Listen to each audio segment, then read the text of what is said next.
panelist? Frank Kumsen. I am a youth development advocate. Yeah, so before we start today, we just want to give you of some few house rules. And as you know, this is to protect our environment and also empower people to take on sustainability. So anytime you want to drink, you just go on there with your paper cups or your reusable bottles. If you need to buy, you can see me. I have some in stock for you. So you go in there and get that. And please remember, yesterday I was a bit disappointed because some of us littered. So I hope that as day 2, we're not going to litter. So as soon as you're done with your snacks or your candy, just put it back on the little trays around. And we'll have some few solidarity messages. But before then, we just want to take 1 or 2 reflections from all of you. And for me, I think my takeaway was the beauty of our culture. All of you were dressed so beautifully, and I love the way we all embraced our culture. Frank, how was day 1 for you? Day 1 was vibrant. Day 1, the momentum was really great. And I took something really struck me when one of the panelists said that funding can affect your thinking faculty. I was struck by that. But then I want to know, what do you also think? What struck you? What was your reflection from yesterday? So I'll come around, take some few reflections from you, then we'll continue. So I'll start from this table. Yes. So yesterday, what did you take from the program? Hey, good morning. I learned 3 things as they were spoken by Al-Haji Mohammed. That 1, we need to have education on our natural resources, and 2, we need to have accounting to know exactly how much resources it is we have, and we have to have investments in that particular area of resources so that we can be able to have youth also in that particular area. Yeah, and we need to be part of the conversation. Yeah, we need to join in, not just be part of it. Thank you. Yeah. And someone just whispered to me that one of the panelists said she was single. She's sitting right here, so. Oh, let's give it up for her. Let's do. AYC. Great, great. So I'm coming to your table. We have Ponyo. Ponyo, so yesterday, what was your... Okay, so basically I think for me is the fact that advocacy needs to be actionable. Yeah, we're actually so much into advocacy, so we do that a lot, but in some cases, our advocacy is not matching with actions. So we need to try as much as possible to match our advocacy with actions. And lastly, as young people, we need to be very responsible. Thank you. As young people, as we are claiming ownership, we need to be responsible. Let's give it up for him. AYC. All right, we have this gentleman here. Please, your name. Please, my name is Ishmael Kwame Apia. I mean, yesterday there were 3 things that I took personally. When it comes to natural resources, what we need to do is that the education should go down, and instead of, we should educate them about the NDC, the naturally determined contribution. Then we also talk about resource accounting, and then the next one has to do with investment and employment. Thank you very much. Let's give it up for him. AYC. Want to give it a shot? Okay, give it up for her. Hello, everyone. Good morning. I think my big takeaway was having a structure, I think capacity building. It's not just about going for funding, but also being able to utilize the grants that you're taking to the fullest. I don't know if I had a question. So I want to ask this question, and then whoever will answer it eventually will answer it for me. Is there a template regarding structures and capacity building on how to utilize the grants acquired to the fullest? Yes, absolutely. Is there anyone who wants to answer, or should I take that question? Okay, so I'm just told I should just start it and then you add contributions.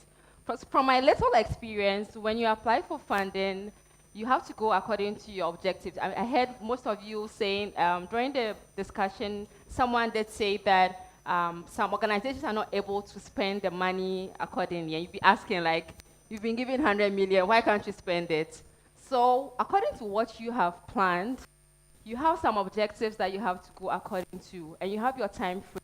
So the money is going according to the objectives and also the timeline. So if you said that you're going to engage 2,000 people in the month of October, and in the month of October you haven't engaged 2,000 people, that is you not spending the fund that you went for. And you cannot just spend anything. They have very strict measures. Sometimes they even give to you in portions. They also monitor the accounts and all of that. So you have to make sure that what you said you would do, you have to do it. And don't forget that the budget that you send and also the financial proof that you have to prove finances that you have. Let's say, okay, it's 100 million. This is AYC. I don't think this conference is for, you can't apply for 100 million for this kind of, yeah.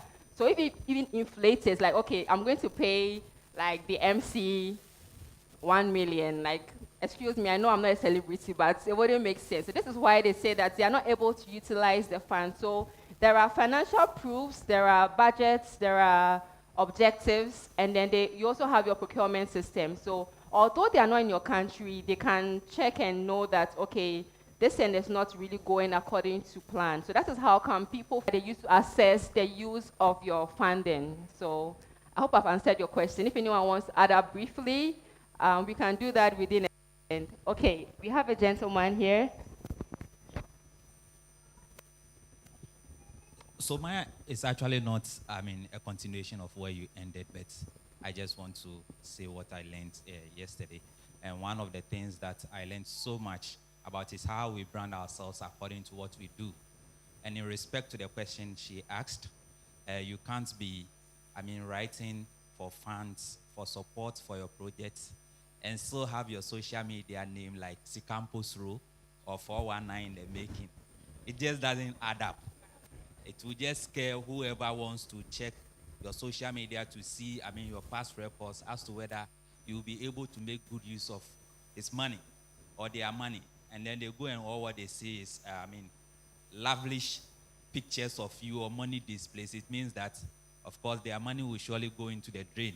So you won't be the person to consider. And these are some of the tips that we need to consider, that which we have to brand ourselves to attract funds. Right. Thank you so much for reflections. And press, you sat here and took away so many significant points that was given to us by and this year at AYC, this is more like the second edition. We did some things differently. We cannot have everybody in here, but we want everyone to be involved. So this is running as a hybrid session. As you are here as the physical participants, we also have some online communities, those who are not able to join us physically, also engaging in us. So quickly, we'll just introduce, we have a podcast, the people online saying about the AYC 2025. Before we connect to our online community, I saw a hand somewhere. Yes, lady?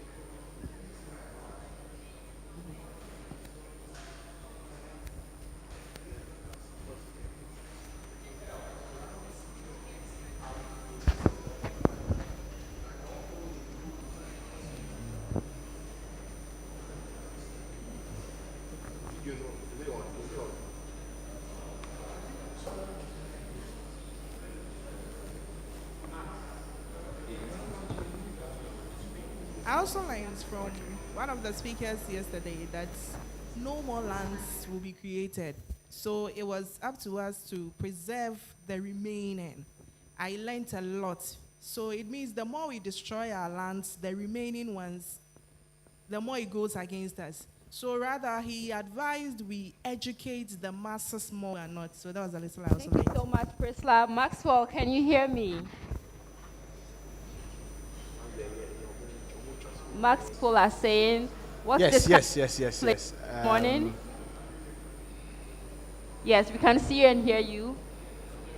Yes, we started having a discussion this morning about the recap of yesterday, and I think one of the reasons that you hosted the session yesterday, so maybe you can give us a quick highlight on your thoughts All on right. what transpired.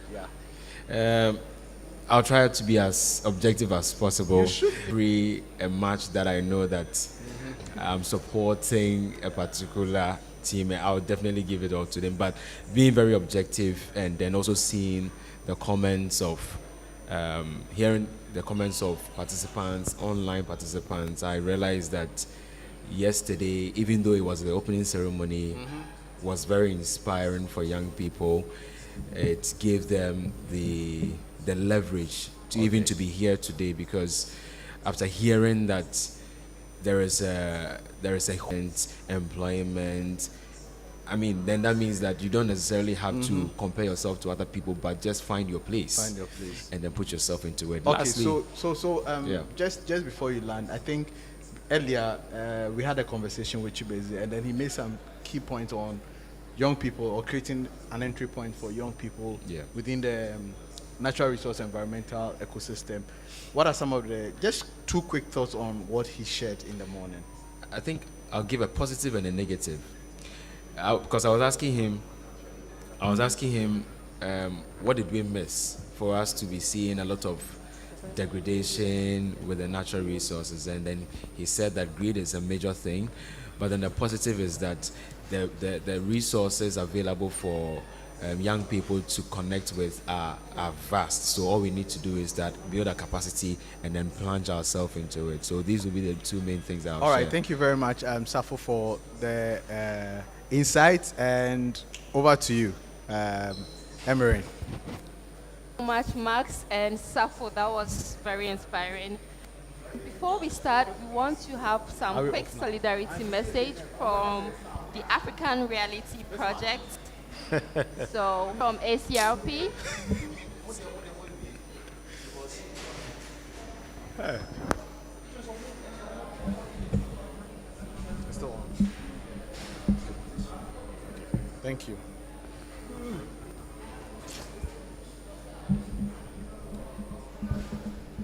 Okay. Nice. Okay, I guess this is one of the few mishaps about technology. Capacity very soon, but I don't think so.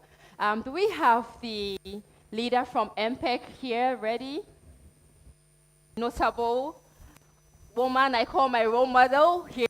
She is from the media platform on environment and climate change, MPEC, and we would love to welcome her to do a very short presentation. So with a round of applause, could we just introduce the leader from MPEC? A1C. A1C.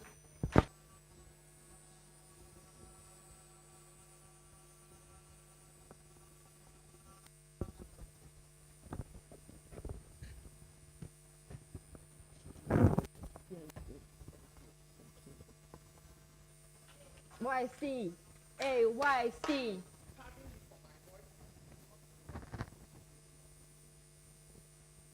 Oh, it was off. Thank you. That's why you are here. Thank you. A little bit, am I ready now? Because I just now, so that I will not be giving you Miss Apo. You all know what Miss Apo is in front of you. I deem it a great honor to be associated with SYND. So this morning, I want on environment and climate change. Media Platform on Environment and Climate Change is a registered media group, registered as far back as in which was a UNDP Japanese government funded project that was implemented in 20 African countries to help each country build resilience against the impact of climate change. For media people on reporting on climate change in 5 African countries. That's Ghana, Nigeria, Lesotho, Sao Tome and Principe, and Namibia. That's in 2011 to 2012. It was a very wonderful project. Now, our vision is a media space, proactive, in natural resource governance, environment, climate change, and science. We added science because we became aware that most of the challenges in the natural resources sector can be resolved with scientific innovation. We cannot run away from that. I'm sure you are all aware of that because you are all technologically even more swerved than I am. And technology is essential when it comes to addressing some of the challenges, especially those ones that have to do with climate change. We understood yesterday that land is not increasing. And we know that there is so much pressure on land. And so, if every land user has to get its portion and maximize it, what does it require? Scientific innovation. And that's why we add science to it. So our mission is to strengthen the media space through partnerships to inform, engage, and drive action to impact natural resource governance in Ghana and the rest of Africa. And as part of it, some of our main activities that we have done, I say main because MPEC works in a very unique way. We are not a media house. It's a media group, and we help build the capacity of our media people in the various media houses to focus on natural resource issues. And so for me, I'm particularly happy that these times we are seeing a lot of reportage, even though it is still not up to the place where we want it to be, but I believe the media is doing quite well. So in 2022 to 2024, we worked on a project known as the Engaging Media and Minority Activists on Peace Building. It was a UN, EU-funded project, and the main purpose was for us to identify issues of exclusion, conflicts. Yesterday we heard about exclusion, conflicts, migration, and other things that happen as a result of climate change impact, as a result of cultural issues, among other things. So you go to places and you see that in homes, some individuals are isolated. They are excluded because of one or two issues. In some communities, as part of the activities, we went to some communities, and that day, some of us cried. I will spare you the details, but we went to a community which was attacked by a dominant community in the middle of the night here in Ghana. And the people had to flee for their dear lives into the bush. And when they came back to their community 3 days after, everything was burnt to the ground. There wasn't much media coverage about that. The next one, I don't know how many of you have been to the Gambaga witches camp. If you have, that is what we are talking about, exclusion. The latest exclusion or conflict thing that we highlighted is what is happening now in the Solar area. I'm sure most of you have read about it. What brought it about? Land. And so natural resources bring a whole lot of things, and our duty as media is to report and highlight on some of these things. And we are glad to be associated with SYND. We have to work severally with SYND on some of our activities. I hope she wouldn't mind if I mention her name. Salome has been working with us, and then some others as well. In 2022, again, we worked with IUCN to celebrate the International Day for the Conservation of Mangrove Ecosystem. As part of our contribution, we did a strategic media reportage on the status of the mangrove ecosystem in Ghana. And we went from the western coast to the eastern coast, and it is pathetic. Now, the mangrove ecosystem is said to have the capacity, much more than the trees we are planting, to absorb carbon dioxide from the air. And yet, it is one of the most abused ecosystems we have in Ghana. So, how many of you are familiar with the Kweshi Lagoon? The Kweshi Lagoon, an ecosystem, is part of the mangrove ecosystem we have in Ghana. And as I'm talking now, what is left is just a tiny bit. Parts of it has been turned into a refuse dump, and most of it has been reclaimed for housing. So we want to continue building and building and building. And what happens to these vital ecosystems that support our life? Because they also support the fishing industry. But once it is gone, that is the end of it. And that is why in our communities, most of the youth who once upon a time were engaged in artisanal fishing are no longer working. Because the mangrove is gone, the water bodies are gone, and you know what Galamsey is also doing. That's a top-up. And so we liaise, we work in partnership with organizations like SYND, IUCN Ghana, Pro Forest, public institutions like the CSIR, Tropimbos Ghana, among others, to do coverage, special coverage. And when I say coverage, it's not the kind of coverage, event-driven, that we're talking about, because the event-driven coverage will not highlight what is happening on the ground. We need to go out there. And so with partnerships, we are able to do that. So once again, thank you very much for this opportunity to be here to introduce MPEC to you. Thank you so much, Auntie Amma.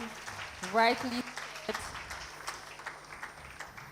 I hope we're all listening. It was quite sad to hear about most of these challenges that we are having as a result of conflicts induced by climate change due to our resources. And Auntie Amma rightly said that sometimes our real situations are not being captured. And so that's how we are all here. I believe what is happening in Ghana is not that different from what is happening in other countries. So we're going to have a solidarity message from ACRP in a minute, and then we move on to another presentation by Mr. Samuel Bequin. Let's have the video from ACRP.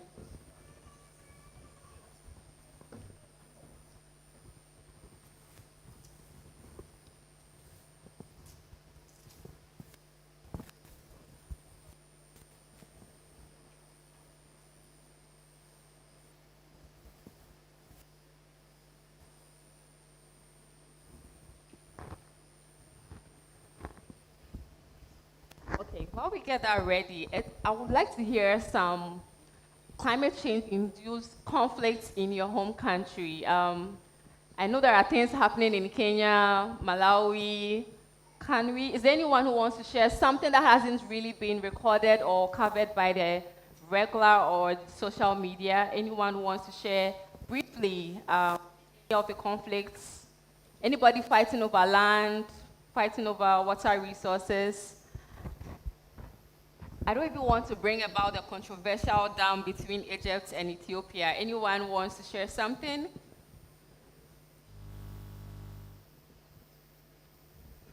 Or should I walk up to you? Yes.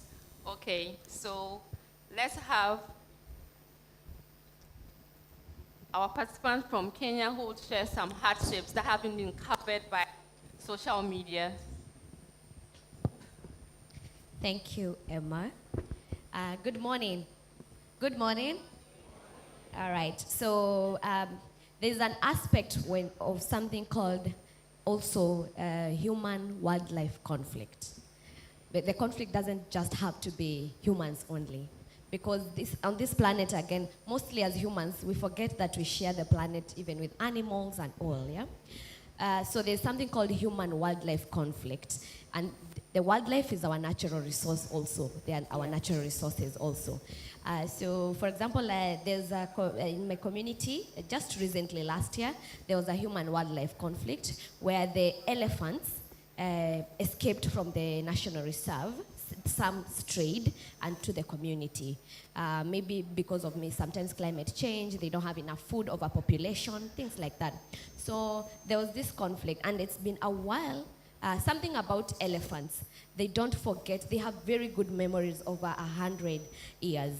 And that community used to be a big corridor for the animals, but then they were taken to the reserve. So after a while, after they strayed, they do stray to these communities.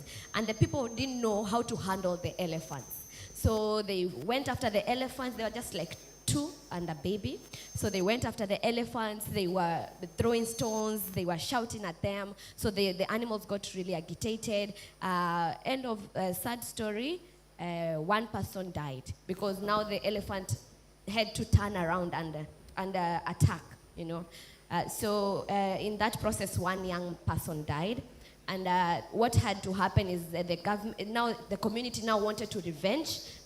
They wanted now to kill the elephants, you know. So there had to be a lot of awareness, sensitization, because now the Wildlife Service had to come in and try educate the community on how to handle, such situations, because these resources belong to the community also. So the community needs to feel that the wildlife is ours. Does not belong just to the government. So there has to be that balance, so that community embraces what they have, and they are able to manage that resource well. For example, if the animals stray, they report, and then an intervention is done. I don't want to say diplomatically, because but yes, in another way that is not harsh. So that's also something maybe is not covered mostly. And also the government now has to work harder to compensate even the victims and the families of these people who are affected by these resources, because they are all ours. We have to share them, and we have to enjoy what God has given us. Thank you so much. One powerful word. Usually we don't actually pay attention to the coexistence of man and animal. So now we have our ACRP message ready, and just listen to what they say to us. Everyone, my name is Dimpola Kheu from the African Climate Reality Project.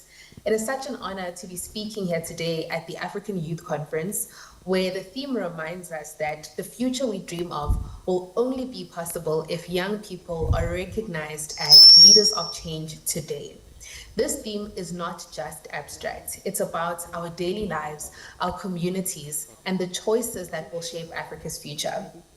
Over the years, SIND has been at the heart of creating spaces like this one, where youth voices are not just heard, but centered in building solutions. We at ACRP have witnessed and supported SIND's tireless commitment to youth empowerment, and I know just how much they have invested in ensuring that young Africans are not left behind in shaping a just, inclusive, and sustainable future. At ACRP, we believe wholeheartedly in supporting youth voices and mainstreaming these voices in policy processes. That's why we have been part of the Alcoy process in South Africa over the past 3 years. We trained over 100 youth climate activists in Cape Town at the beginning of the year. We've influenced the ongoing Y20 process in South Africa ahead of the G20 meeting in November. And we will continue towards making sure that youth voices across the continent are actively shaping climate policy. To every young person participating here, your ideas matter, your courage matters, and your presence here today matters. Even when resources are limited or the challenges leave us feeling overwhelmed, remember that you are part of a very powerful generation that holds the potential to transform this continent. Thank you. AYC, AYC, AYC. Lovely message. Now we move on to a very knowledgeable presentation by Mr. Samuel Bequin from the Center for Extractives and Development Africa, CEDA, on job opportunities. So we'll have him come to this podium shortly as we present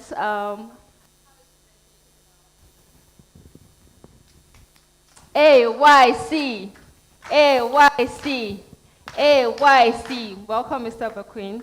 Thank you. Good morning, ladies and gentlemen. Good morning, African youth. I am really happy to be back at the AYC for the second year on a row. And we hope that we will be back every year because we tend to work with SYND to conduct some research for SYND and the whole of the continent. I know my presentation, maybe they are yet to present it, but a quick one. What Center for Extractives and Development Africa, we want to express gratitude to SYND. We didn't have a lot of youth-focused programs until we built that relationship with SYND. We are focused on energy and extractives to look at sustainable development using our minerals and also our energy sector as well. But since we started working with SYND, we've brought that focus to bring in the youth in terms of opportunities for the youth, what are the challenges that youth face, among others. So we want to express gratitude by using the what we just said, AYC. Let's clap for SYND. AYC, AYC, AYC. Thank you, SYND. What have you done this year? We have tried to map job opportunities for young people under Ghana's energy transition. But it's not just Ghana, it applies to other countries as well. We all understand the need and the relevance for us to transition. But we don't want the transition to be just policy or for a good cause. We also have noticed that there are economic benefits when it comes to this particular transition. And therefore, what we tend to do was to look at what benefit there is, whether the youth is aware of these benefits, is the country prepared to take advantage of these opportunities that comes with the transition? Are there any barriers that prevent the country or the youth from taking advantage of this? And so that is what we want to share. Before I go on this, let me share a quick story with you. Ghana gained independence in 1957. It was led by, the key figure was Dr. Kwame Nkrumah, which everybody here have definitely heard about him. If you have not heard about Dr. Kwame Nkrumah, go and check the street in your country. In every African country, there is Kwame Nkrumah Street, Kwame Nkrumah something, because he was one of the lead for what we call the African independence. After he gained independence, he noticed that over the years, colonial masters had been ruling Ghana for long. What was the colonial masters' interest? Our education in the country was to train you to do what they tell you to do. So all the training was what we call task-based. So if you're a typewriter by then, that is all what you do from morning to the end of the day. If you are to cook in the kitchen, that is all they train you to do. The training was, people were not trained to be responsible. And even today, we have that remnant in our educational system. We still train students to be task-oriented and less responsible-oriented. So what Nkrumah did was to set up what he called the young pioneers. How do I ensure the youth of my country is able to feel proud that now Ghanaians are going to take over the country and manage it themselves? So Nkrumah used to say the black man can manage its own affairs. And so he set up the young pioneers. And if you can think back in the 1957, he's thinking about the youth because he saw them as the future. They would come and manage all the fight that he had fought to gain independence. Of course, when I say Nkrumah fought all the fight, he wasn't alone. There were other people who supported him as well. So all those fights they had fought to gain independence, who is going to manage and sustain those gains? It was the youth. What was the aim of the young pioneers? He wanted to engender, 1, nationalism. 2, the cross-cultural integration, so that they see other tribes as their own. They are all Ghanaians. 3, the technical and the professional skills and the confidence instilled in these young pioneers. And so he picks you from southern part of Ghana. He trains you, takes you to the northern part of Ghana. So you study their culture, you blend with them. Of course, we heard Nyerere did that in Tanzania as well, using the language. But at that time, let's view it as today. We have independence. What independence do we have? We are transitioning from fossil-based energy systems to a more renewable and clean-based. What are the opportunities? Can we take the same approach Nkrumah took for the young pioneers and then have a deliberate policy for the youth? Because a lot of the promise we've made in our policies is for the future, meaning the youth is likely to lead the implementation of such policies. And so what should we do? And that is what we try to look at in our research. That was just a story of how Nkrumah even saw the youth. And when I tell you now, when Nkrumah started the young pioneers, there was a coup d'etat. The military came in and said, we will not throw away these young pioneers. We just changed the name to National Service. Until today, every Ghanaian person knows that once you finish school, you complete your university education or tertiary education, you have to do National Service for a year. It doesn't matter where you are. You are posted anywhere across the country. That remnant is still there today.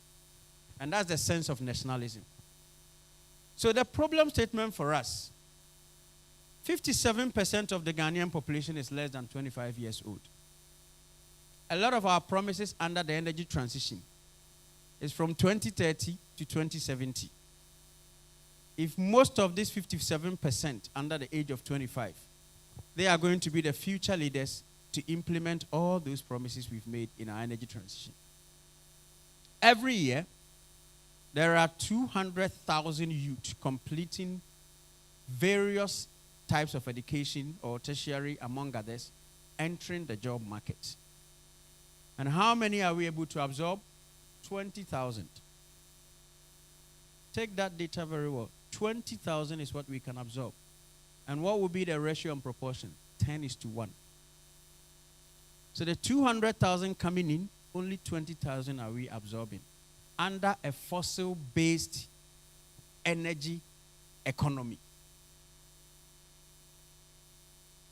And so youth unemployment has moved from a social construct to a national security challenge in Ghana. And it is not just in Ghana. You've just witnessed what happened in Nepal. It is across the whole Africa. And in Africa, we have so many youth that it is estimated that by 2030, they will have the largest youthful population, I think almost across the world. But the green jobs that have been promised in terms of various studies is about 1 million plus jobs. And so this is the problem statement. And then we said, this 1 million plus jobs, is Ghana positioned to be able to take advantage of these opportunities that come with it? And let me give you a scenario. If you go to China now, let me say this. We are also doing some other work on EVs, on 2- and 3-wheelers. If you go to China now, a lot of their vehicles are electric. They are the leading country when it comes to electric vehicles. When it comes to 2- and 3-wheelers, they are motorbikes. That one, almost all of them are electric. In fact, those who have been there and experienced, you lock your motorbike with your phone.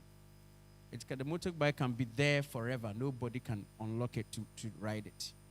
The level of technological advancement is huge in China. EVs are not the body of the car or the vehicle. When it comes to the body, the manufacture of the body of the vehicle, Ghanaians have Kantanka. We could have manufactured that. Nigeria has Innocine. They can manufacture that. I have seen some in Rwanda, in Uganda. We can manufacture it. It's easy. In fact, Ghana used to manufacture buses called New Plan buses. It is about the software of that particular vehicle. That is all what EV is about. So whoever has the advanced technology in the software lead the EV market. And that is why China is leading today. And so they have already planned and integrated AI and all these green jobs in their curriculum at the lowest level. And so they are already projecting the jobs that is going to create, meaning after China have used up all the jobs, they know other countries are going to demand. And so in the near future, you will have a BYD car service center made up of all Chinese because they have the knowledge to be able to fix your car for you if you have an EV car. They have planned ahead. Next slide, please. So our study objective was to identify and address the barriers to active youth participation in the energy transition. We also had some case studies and best practices of youth engagement. And also we were to map the relevant skills and competencies needed for green jobs. What is the skills needed? What do we have? We map it. And also map green-related courses in Ghana's tertiary institutions. And we will also propose evidence-based opportunities to enhance youth participation. Next slide, please. Next. So when it comes to the regulatory frameworks we have to guide youth development, from Nkrumah's time, from independence till now, there have been consistent focus on the youth, and these programs will give you the evidence. We are currently in our fourth republic, which the baseline for our fourth republic is 1992. And the Constitution guarantees a fundamental right to every person, including the youth. And so, in order to engage youth in governance, we lowered the voting age to 18 under that particular constitution. And there is a state mandate for education, training, and employment of youth as well. Today, we have, throughout that constitution, we have created multiple agencies which are focused on the youth. We have the National Youth Authority, whose first legislation was passed in 1998 and also amended.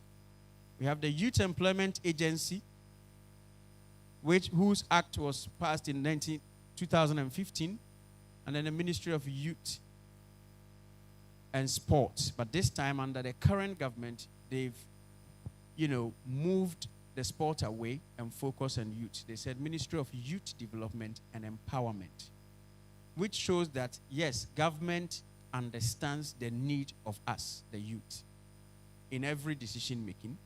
They know that there is a need for you to build the youth.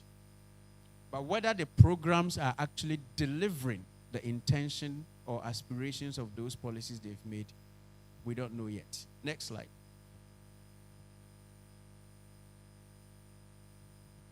When it comes to education or educating young ones, we also have clear policies to show that the country is committed to educating young ones. We have a free, compulsory, universal basic education policy, which was the basis of it was in our constitution as well.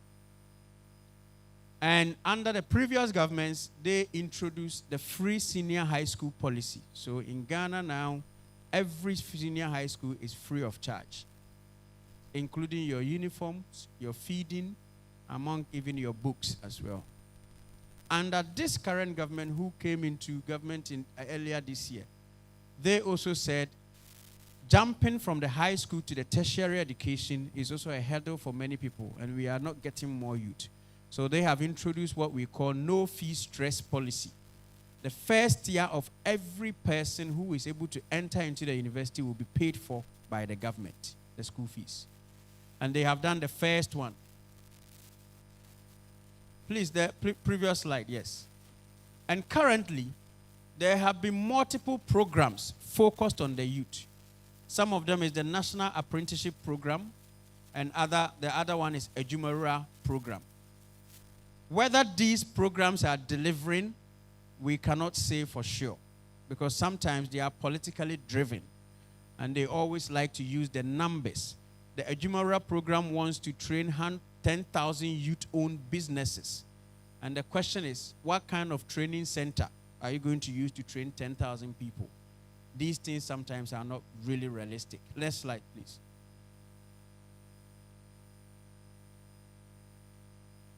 Thank you. When it comes to the energy transition, our nationally determined contribution estimate the 1 million plus green jobs. And also the energy transition framework also spoke about the need for the capacity of the youth to be built, because they are going to be the future. Same as our renewable energy master plan, it says 220,000 jobs by 2030. And the National Green Job Strategy also prioritize youth employment in the green. These always see youth as beneficiaries. Listen, these programs sees you as beneficiaries.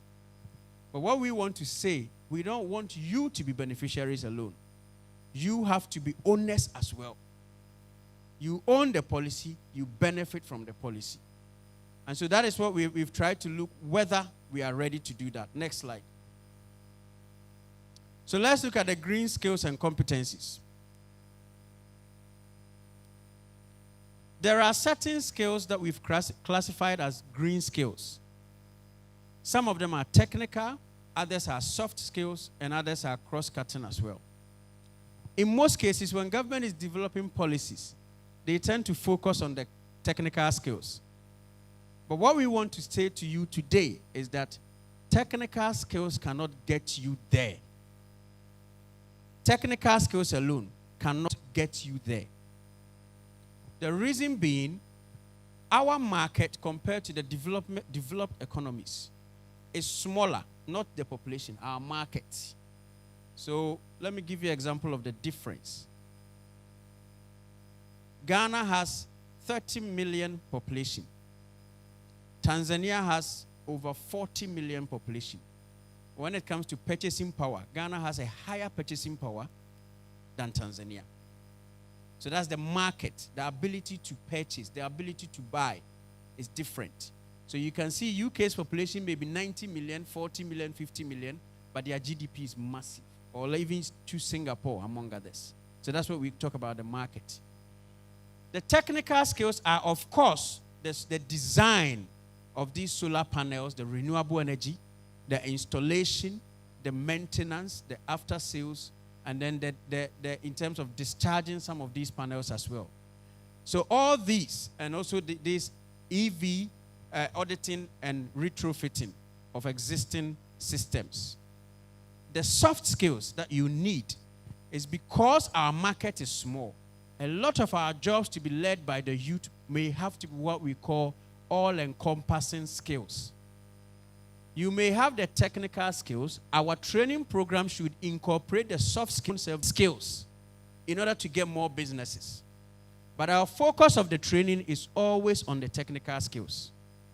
So we need to start integrating the soft skills with the technical skills because of the nature of jobs that may be presented to our part of the world.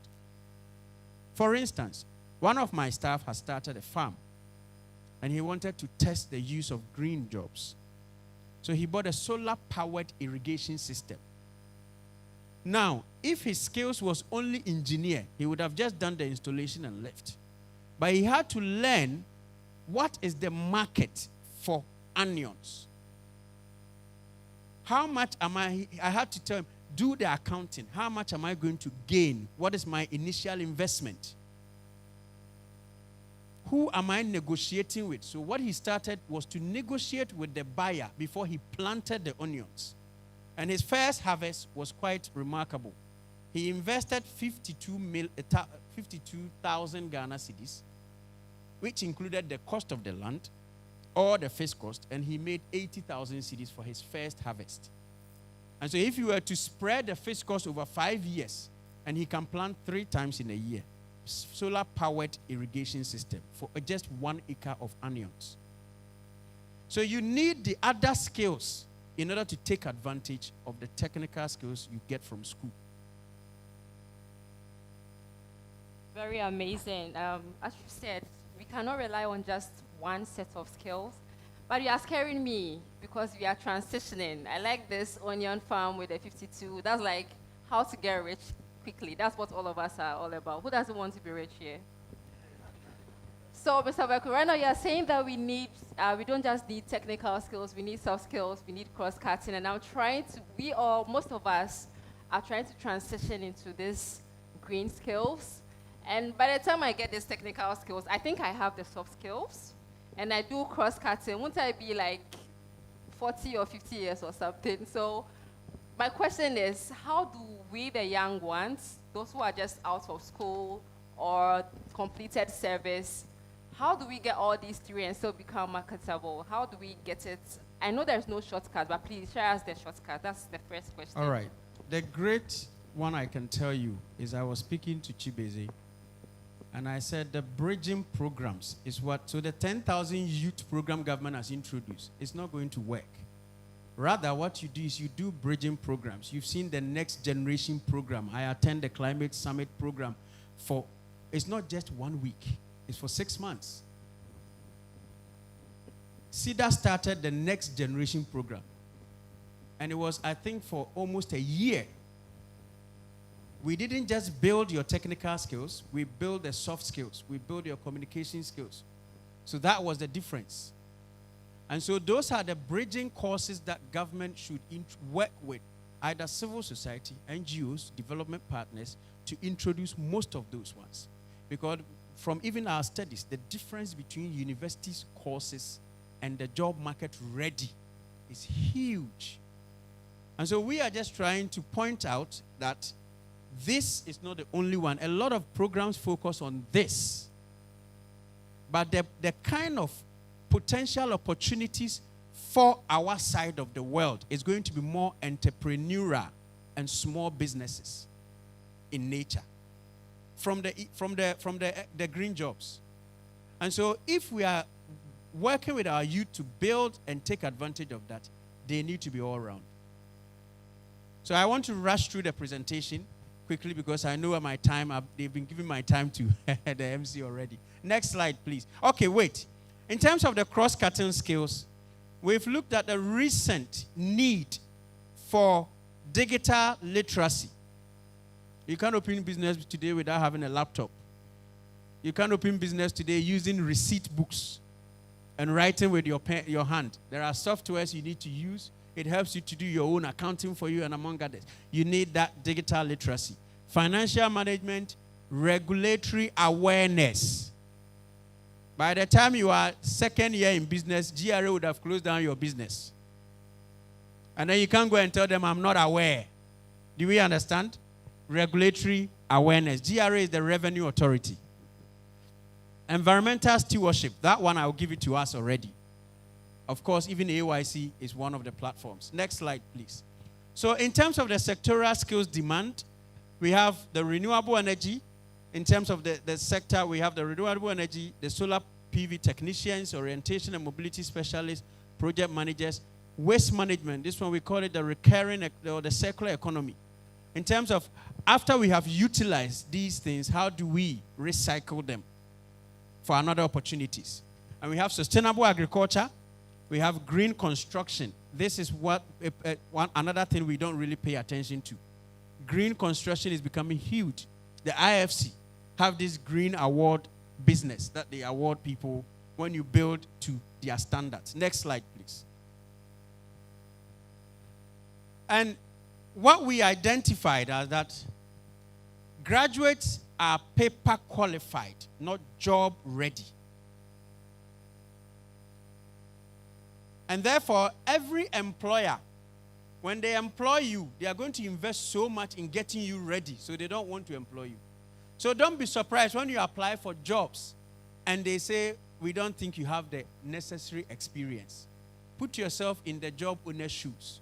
If I'm going to employ you and the first thing I do is for the first 1 year, I have to pay for your training. I would rather employ somebody who is job ready.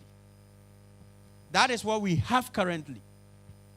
Theory versus practice. Our training programs emphasize on theories with less opportunity for hands-on training. And it cut across certificate courses, diploma courses, undergraduate and graduate programs. We've scanned all of them. And there is limited awareness. Most of us don't even know that there's going to be green jobs, unfortunately. Today, as we speak, those who have installed solar before, ask yourself, the solar installers charge higher. Meanwhile, the difference between a normal electrician and solar installation is just something that he could use 1 month to study. But some of them are not even aware they need to study that solar installation.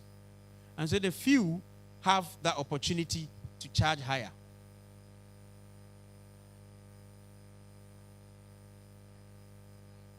Very sufficient for a farmer who has very large acres of land.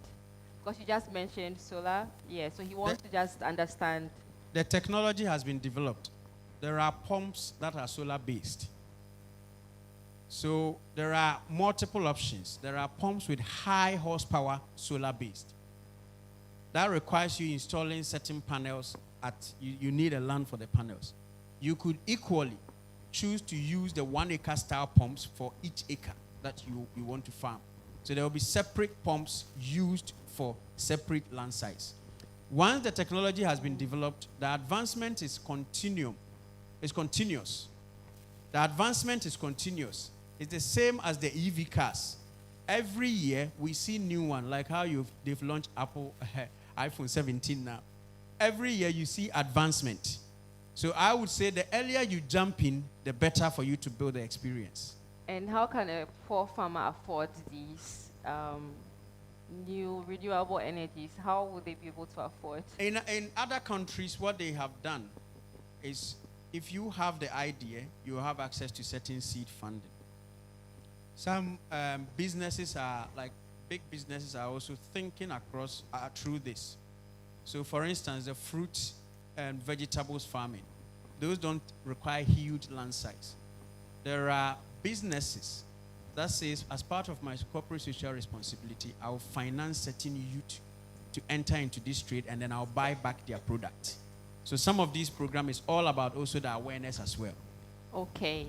Some of the participants, this is AYC. Aside having us hosting here in Greater Accra, many people from outside Accra want to know how can CEDA and partners decentralize the opportunities and the trainings that they have to other parts of Ghana or even beyond. So let's just start from our home country.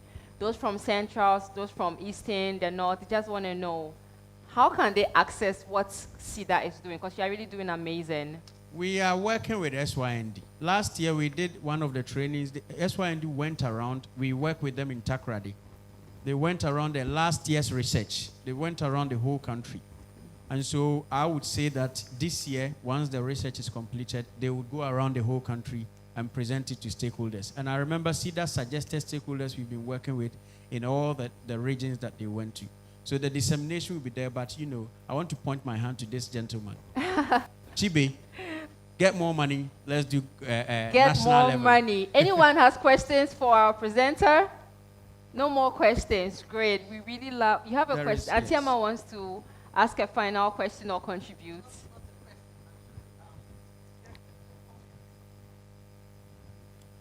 It's just a comment. I think our perception about our farmers also need to change. Farming is not a poor business. It's just that, like our resource person is talking about, they also need to understand that farming is a business. They need to apply certain skills. And I'm happy that at the moment we have some organizations and even the Ministry of Agri and others helping farmers to understand this approach to doing business.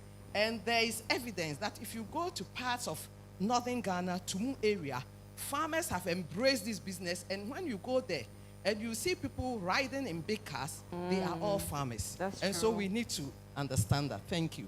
This is really from MPEC. We have to change the narrative that we give to our farmers. In in the US, in Europe, when someone is a farmer, you see them in their Ford trucks and all of that. So, yes, we need to change the narrative. Anyone has, so we take a last question and we move to the next, yeah, so I think I saw his hand up first. You could write it and we just carry it forward to the next session. Briefly. Okay. You just, yeah.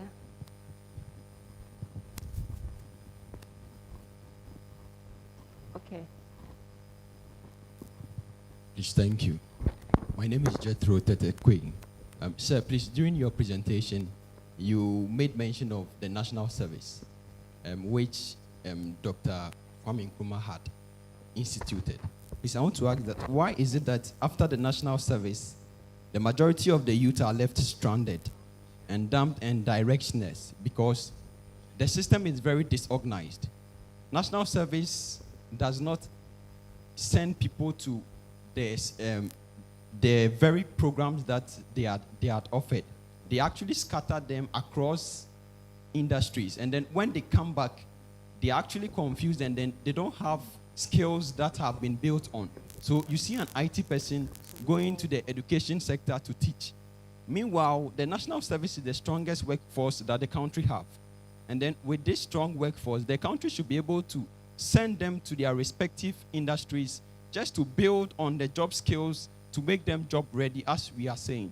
So why is it that the national service has really caused us as a country and as a continent, rather than providing jobs and then helping the youth to establish businesses as well? Thank you, please.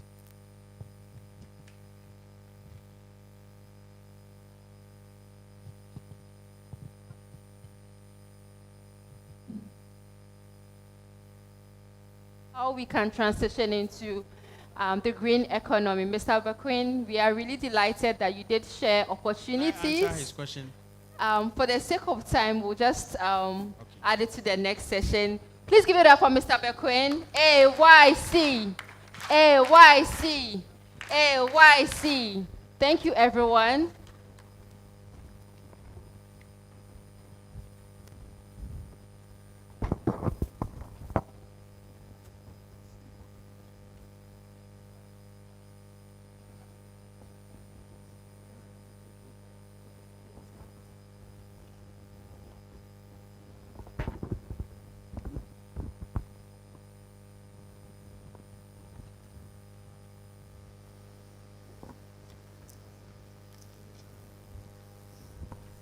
All right, so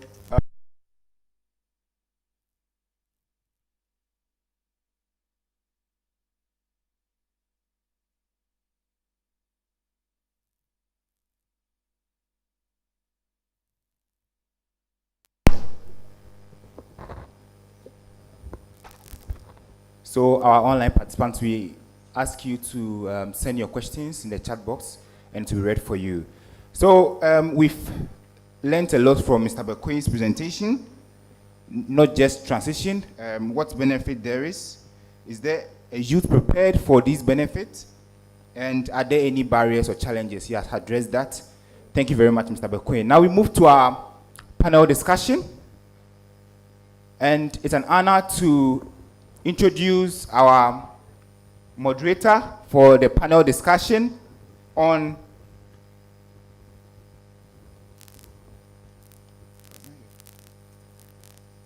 give me a second.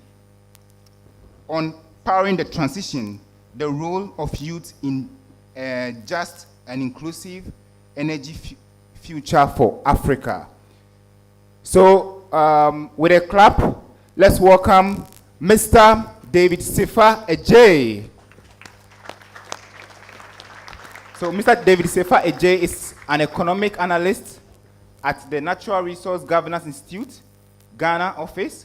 He contributes to research and economic analysis that supports policy reform, capacity development, and advocacy. Effort focused on energy transition, transition minerals, and natural resource revenue management in Ghana. Prior to joining NRGI, David worked with the Public Interest and Accountability Committee, PIAC, Secretariat in Ghana, where he specialized in data analysis research, report, publication, and policy advocacy.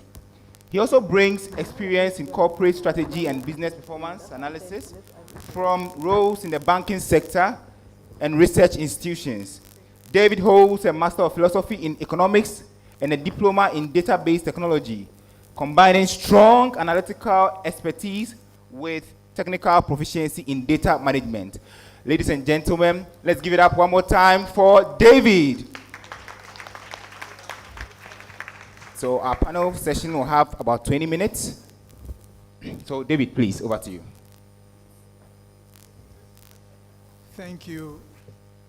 Good morning, everyone. Good morning. Indeed, it is an honor to be here as part of the Africa Youth Conference. Without wasting much time, I would want to introduce the panel or the session. Our speaker mentioned that Ghana has about 50% of its population being the youth under 25. Now, if we look at what is happening in Africa, about 60% of the African population are made up of the youth. 60%. So the youth actually control Africa. But is that the case in reality? We know that a lot of energy transition frameworks have been developed by African countries. We ask ourselves, were they developed by the youth who make about 60% of the population, or they were developed by our senior folks? Now, what are the initiatives being pioneered by our African youth, even as we try to transition from fossil fuels to clean energy? What are some of the challenges they are going through? Are there any benefits they are enjoying at all in this energy transition agenda? So these are some of the things that we will be unpacking in the panel session on powering the transition, the role of the youth in a just and inclusive energy future for Africa. And to help me do that, we have 4 distinguished panelists, and I'll go ahead to introduce them in no specific order. So our first panelist is the Chief Executive Officer of the Velvet Group. He goes by the name Louis Nana Kofi Asante Yeboah. He is a renewable energy engineer, entrepreneur, and sustainability advocate. He is the CEO of Velvet Group, a multi-sector company driving innovation in renewable energy, agriculture, and sustainable infrastructure across Ghana and beyond. Through Velvet Energies, he spearheads the development and implementation of solar power systems and solutions, solar roof tiles, and energy storage technologies, focused on building self-producing energy solutions for homes and businesses. His work addresses the urgent need to reduce reliance on fossil fuels and empower communities to overcome power instability through clean, resilient energy systems. As head of Velvet Farms, Louis promotes sustainable agriculture by cultivating both cash and food crops, including cocoa, para rubber, castor, cassava, and potatoes, contributing to climate-smart food systems and inclusive rural development. Beyond his entrepreneurial pursuits, Louis serves as an executive board member and finance and administrative director of Nyonkodo Farmers Association, a nationally recognized cooperative with over 39,000 members across all regions of Ghana. Ladies and gentlemen, help me welcome Mr. Louis Asante. An AYC applause. AYC. AYC. All right, thank you. Our second panelist is also the co-founder and CEO for Minaji Energy. Johannes Amo Aye is a visionary entrepreneur and materials engineer driving inclusive energy innovation across Africa. As the co-founder and CEO of Minaji Energy, he leads the development and deployment of hybrid wind and solar systems tailored for underserved communities, blending technical ingenuity with community-centered design. With a deep commitment to youth empowerment, Johannes is spearheading the Minaji Technician Empowerment and Deployment Initiative, a nationwide program that will be training and deploying over 100 young technicians to build and maintain clean energy hubs across Ghana. His work integrates hardware as a service models, strategic financing, and local stewardship to ensure affordability, sustainability, and dignified employment. Johannes brings over many years of experience in workforce development, strategic planning, and impact-driven entrepreneurship. He is known for his collaborative leadership style, blending technical, social, and financial dimensions to scale climate resilience and energy access. His mission is to build a continent-wide network of youth-led energy champions, transforming Africa's energy future from the grassroots up. He holds a degree in materials and engineering and has been featured in regional and international forums for his contributions to clean energy, youth development, and sustainable innovation. Ladies and gentlemen, help me welcome Mr. Johannes Amu Aye, AYC. Great. Thank you. So our third speaker will now balance the gender equation. Yeah, so she is a national organizer for the Ghana Energy Transition Consortium.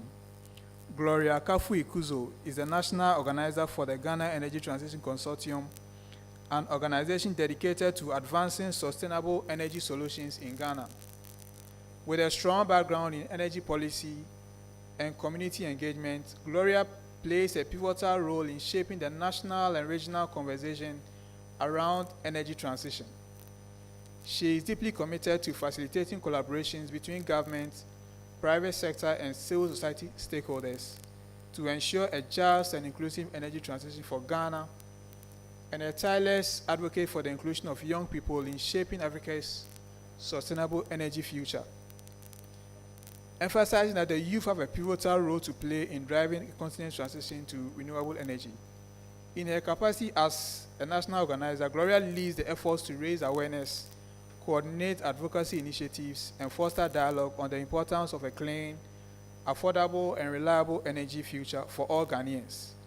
She is also the founder of Kafui Sports, a digital platform for environmental stories and women in sports. Ladies and gentlemen, let's welcome Gloria Kafui Kuzo.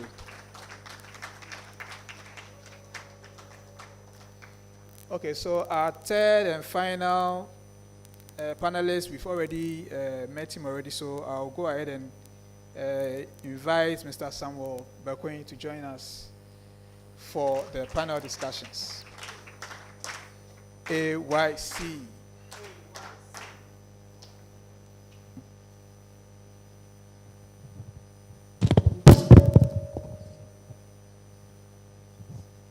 Right, so we'll go ahead right to the discussions. We are far behind time, so we'll kindly ask our panelists to paraphrase their responses for us. We have about 10 minutes to do this session. Now, yes, so someone asked 10 minutes. Yes, it's indeed 10 minutes.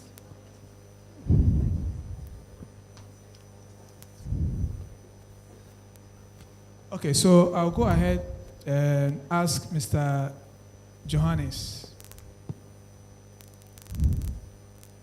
We are aware that Minaji Technician Empowerment and Development Initiative is planning to train about 100 young technicians. What are some of the key lessons that you have learned so far in this training program that you think that the youth we need to be aware of? And how do you think that we can replicate some of these lessons across Africa? Thank you very much for this opportunity. So what I will say is that working with the youth on the project that we worked on for the last 6 months, it has brought to my understanding how to work with the youth. The youth usually have main character energy, in my opinion. This is not narcissistic, but I'm talking about they have this desire, this drive to be seen, to be heard, to be visible. And it is very important to help shape that because it propels them in the direction of wanting to own something they can call their own. And nurturing that drive is very important to enabling them to see that the possibilities are endless beyond being employed and then also owning their own businesses. Thank you. All right. Thank you. So the drive, we see that in the youth is very strong. That's good. Louis, as a renewable energy engineer and entrepreneur, you've been at the forefront of developing solar solutions like roof styles and storage systems. What do you say are some of the biggest advantages for young entrepreneurs who want to be in this space? Okay, so I would like to thank you for the question. I would say that you need to know your niche.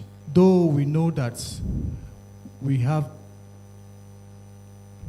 the solar panels, we have the biomass, but what we know in Ghana here is that we can do well with solar and biomass. So you need to know those that need the solar. What I have done is that I had to let people know what really goes as beyond the solar. You need to know, should I say, the financials, right? Like, because people think we just put the solar and then it just gives light. That's it. But it is not like that. You need to know what they are putting money to get. And people love to go solar. However, it's the capital.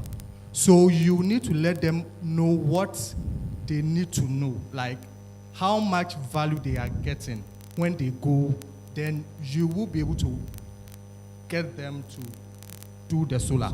But then there isn't much jobs like, should I say, 8 to 5 job. You need to know your niche. You need to find your part.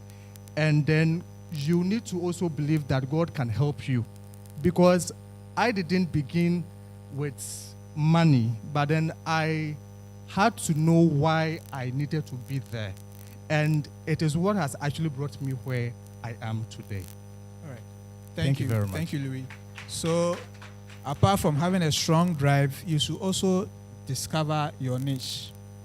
Which aspect interests you and where do you want to go in? Yes. Okay, so thank you, Louis. I'll move to Gloria. You have been in the civil society space. From your experience leading youth engagement in Ghana's energy transition, what are some of the gaps between the youth aspirations and then the current national energy transition plan? I think Mr. Bekwin mentioned some of the plans.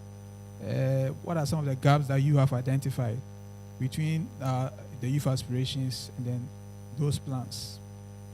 All right, thank you. So the first gap I have identified has to do with information and transparency. So most young people in this room, if they haven't attended one workshop or the other, don't even know that Ghana has a Ghana Energy Transition Framework. So that is the first gap in the first place, information, and then being transparent on the specific targets that Ghana wants to achieve our net zero. So I'll say our first gap is information barrier and transparency. Then the second one has to do with skills gap. Now we are saying that by 2060 to 2070, Ghana wants to achieve our net zero. It's different from different African countries. If it's different for different African countries, do young people know when the peak of these jobs are going to be? Are they prepared well enough? If it has to do with agriculture, if it has to do with communications, are journalists trained enough such that when they are reporting on energy transition needs, they can be able to report them in that manner? So apart from information transparency, that skill gap is really huge. So we ask ourselves then, how will we be able to bridge that gap? It's good we have a program like the African Youth Conference to be able to educate young people on things like this. Then the other gap has to do with the voice of the people. Because with the youth and engagement in Ghana's energy transition agenda, SYND was able to go to different regions in the country to educate these young people. And then the key issue they keep raising is that their voice is not included from the inception stage. They are only offered the document when it's fully done. So one key gap we see is that the voice of community people, the people who have to actually champion the change, are not heard. So those are the 3 points I would actually see are the 3 gaps here. Thank you. Okay, thank you. And following from the last point that Mr. Bequin, following from the last point that Gloria shared, at the national level, how do we ensure that the conversations at the national level are also translated to the community level? Or how do the community also feed into the national plans? Because we, like I said, the NHN framework has been established where the youth involved. So the question is, how do we ensure that these plans, the youth are also involved and even to the community level? Thank you. I think we have to force the government to do that. If you leave it, they would not do it. There is a need, and organizations like SYND and ourselves to constantly advocate for youth and community inclusiveness. We are doing a project at the community level on energy transition, the awareness of the community. These communities have depended on these fossil installations for some time now, and we are going to transition in the future. They don't even know what the impact would be. The need for mobility of labor, the need for their children to take up new skills, because those particular jobs may not be available in those communities anymore. Those are the ones we have to start engaging them.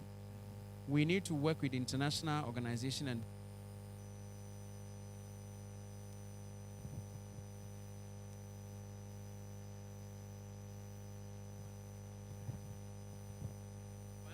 tied to funding, the government tend to act very quickly. So that is where the advocacy has to be. Advocacy with international organizations or donor partners, and also national level advocacy by agencies like SYND and us, to ensure that constantly we put government on their toes to include the youth, to include the communities that are likely to be affected by this transition. And that's the way to go.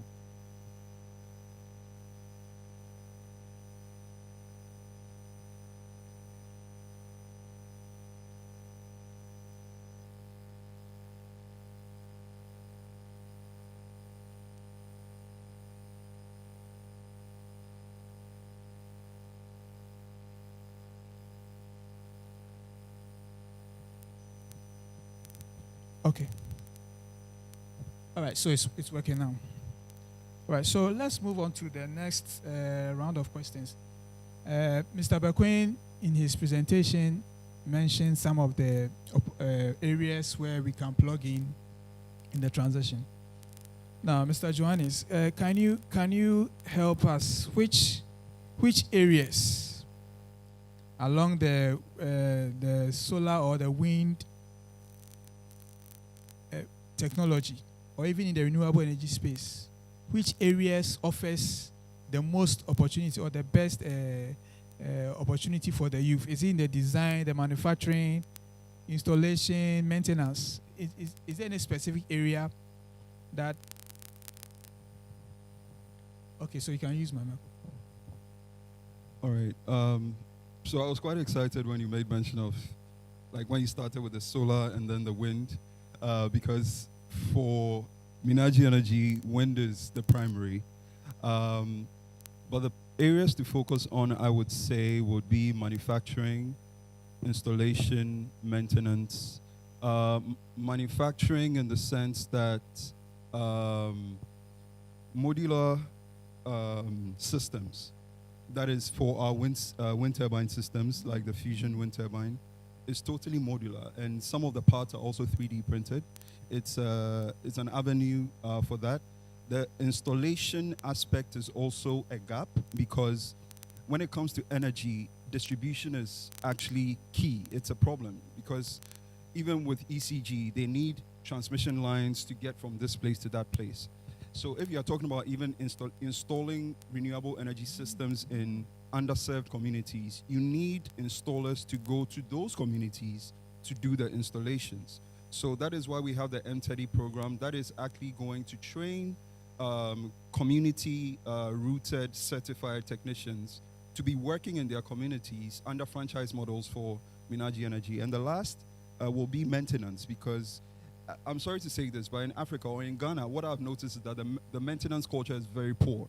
So when it comes to maintaining systems, you either have to micromanage or you have to have systems that are monitoring these installations. So that brings in opens the doorway for artificial intelligence and machine learning to bring up predictive monitoring and impact assessments of these systems, so that we'll be able to actually have our eye on these systems wherever they are located.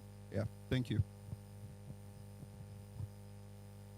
All right, thank you. So manufacturing and maintenance, installation are the key areas that the youth should target. So I guess we are all listening and we are making our notes. I'll move to Louis. Whilst we are talking about some of the opportunities, what do you think are some of the barriers or the challenges to the youth-led businesses in this energy transition? It definitely is not a walk in the park. As long as there are opportunities, there will definitely be challenges. So what are some of the challenges that you see or you found yourself in?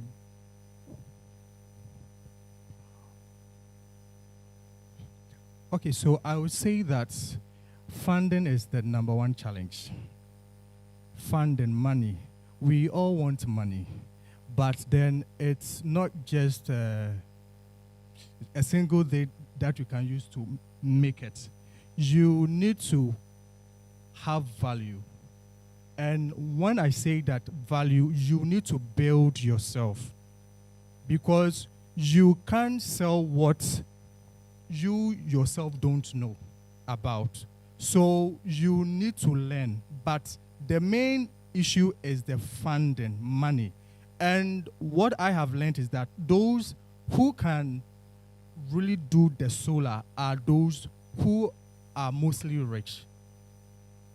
And for those who are not there yet, mostly they need to do like what I would say, as community cooperative. So, like, they have to, like, I want the word for it. Like, we have to, like, we have to form, then we can actually contribute to, like, to be able to, as in do the panel or, like, as in the irrigation system. But the main concern here is the funding, because money is not there and banks are not ready to also give you the money. So you need to identify the niche where people need it and you need to sell it to them, but you need to know what you are talking about. It is not those, as in, should I say, the academic know-how. You need to know what each part does. And if there is, like, should I say, a technical glitch, how are you going to solve it? But most people think that what they've been taught is all. It is not so. I was shocked when, after uni, I had to relearn so many things that I taught were just based in the classroom. So you need to learn them on the ground. You need to know them before you can sell them, because you can't sell what you yourself don't know. Thank you very much. Thank you. The number one challenge being financing. I'll move to Mr. Bakwin. So maybe in Ghana, you have a financing challenge, but as part of your research in Ghana or in Africa, have you identified some best practices that you think that Ghana can learn from with regards to renewable projects or energy transition focused projects that the youth are championing? Are there any lessons from Africa that you think Ghana can learn from? And if there are challenges, how are they able to overcome those challenges, for instance, with respect to financing? So.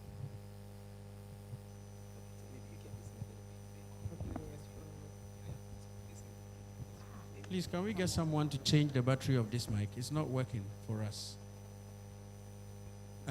Thank you, moderator. So there are some examples that have worked in terms of, and I know my colleague had mentioned the fact that it is not just the technical know-how from the class that will get you there.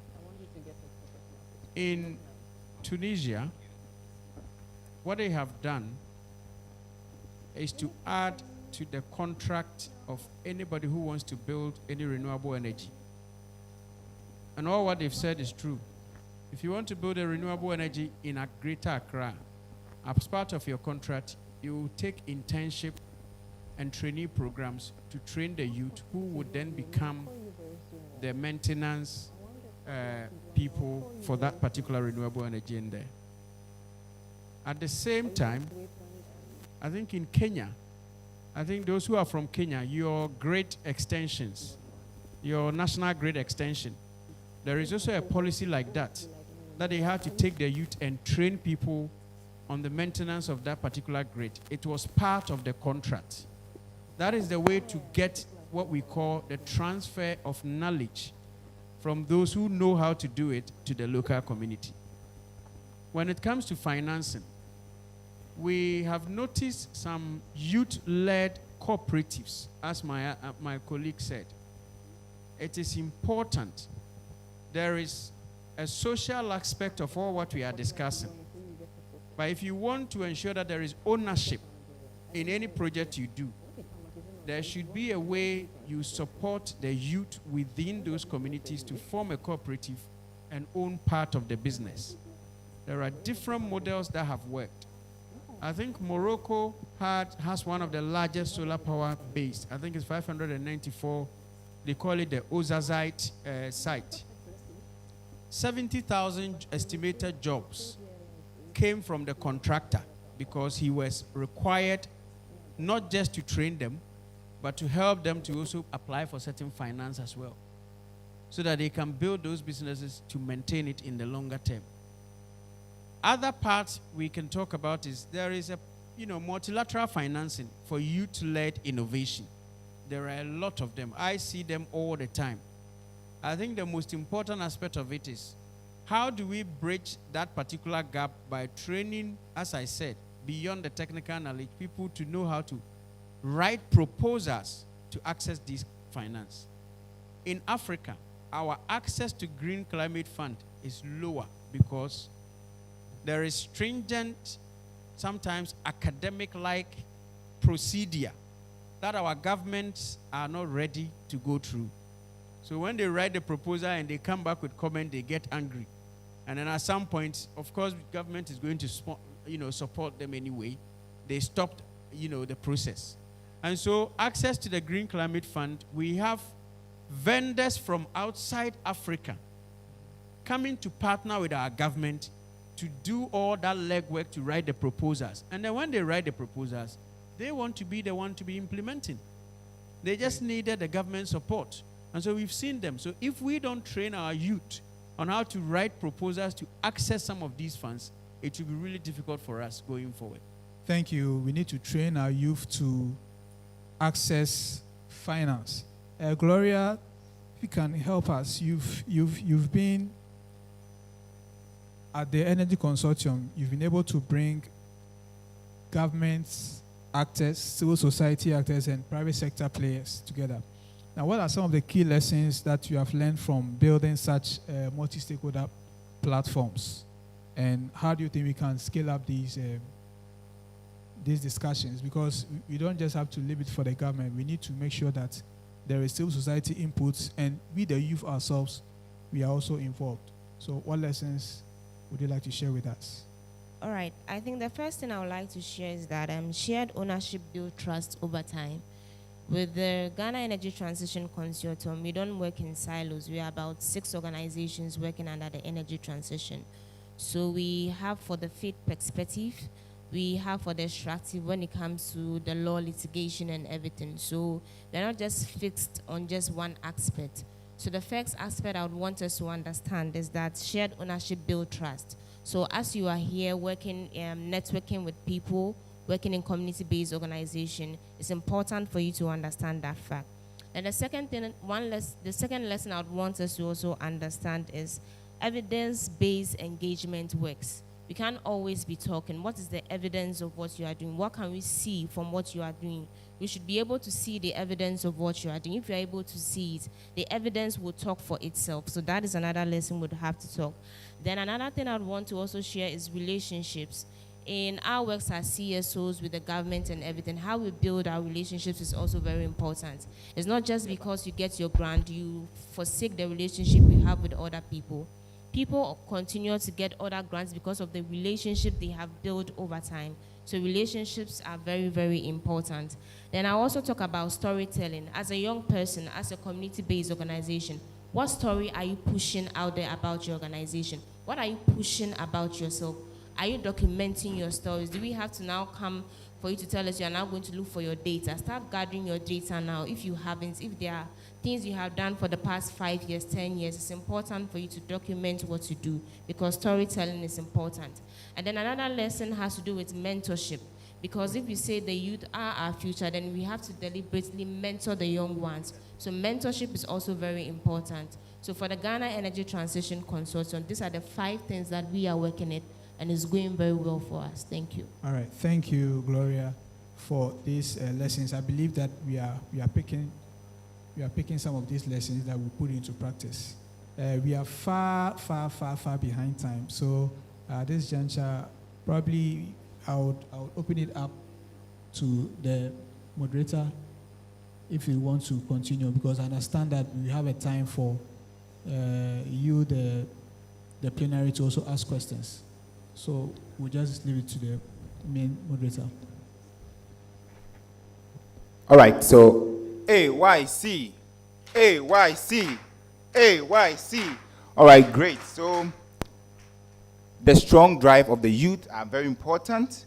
Finding your niche, getting information skills, and also getting the right information from the people. Manufacturing and maintaining systems are very important. Building relationships, getting mentorships, and also using storytelling. Thank you very much, our panelists. Now we'll open the floor for questions. We'll take just 2 questions. Just 2 questions. So if you have any question, kindly raise your hand and we'll call you. Just 2. A lady and a gentleman, please. All right.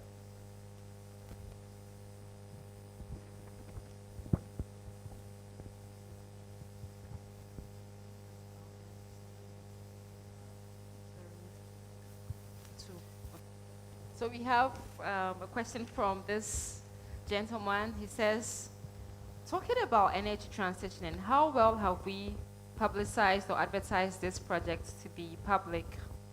And if the public are not well invested in this agenda of the energy transition, how can they collaborate with this project? So this is a question about collaboration, and also it's AYC, yet we seem to be talking about Ghana. Can we begin to take the conversation to a regional discourse? I think I kind of agree with him on that level, but because we have our panelists from Ghana, would love to also hear stories from other African countries. So if you want to have any contribution, you are free to do so. So the first question is about how can the public collaborate with you on the objectives of energy transitioning? So we have a last question. Any female to give us any? Yes, my lady. Hi. Okay, so the green energy transition frameworks that the government mostly put without including the youth. I just wanted, I don't know. He mentioned that we have to advocate, and then we have to partner with international organizations. My problem is that if in our own country the government is not seeing us as we are needed to be part of those projects, why do you think that international organizations us, and why do you have to skip our government and just partner? Wait, this is your call. Yeah.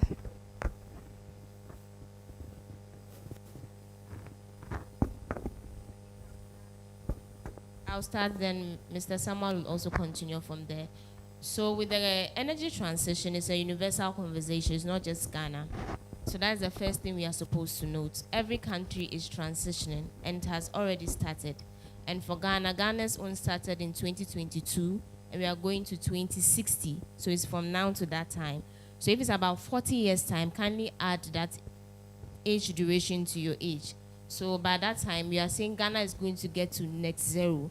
So net zero means at that time, we are going to have less pollutions and everything. So every country is actually transitioning. And Ghana's framework is the Ghana Energy Transition Framework. That is the plan that we are using, which has been accepted by Parliament. So one thing we have to know as youth is that whether we like it or not, we are transitioning.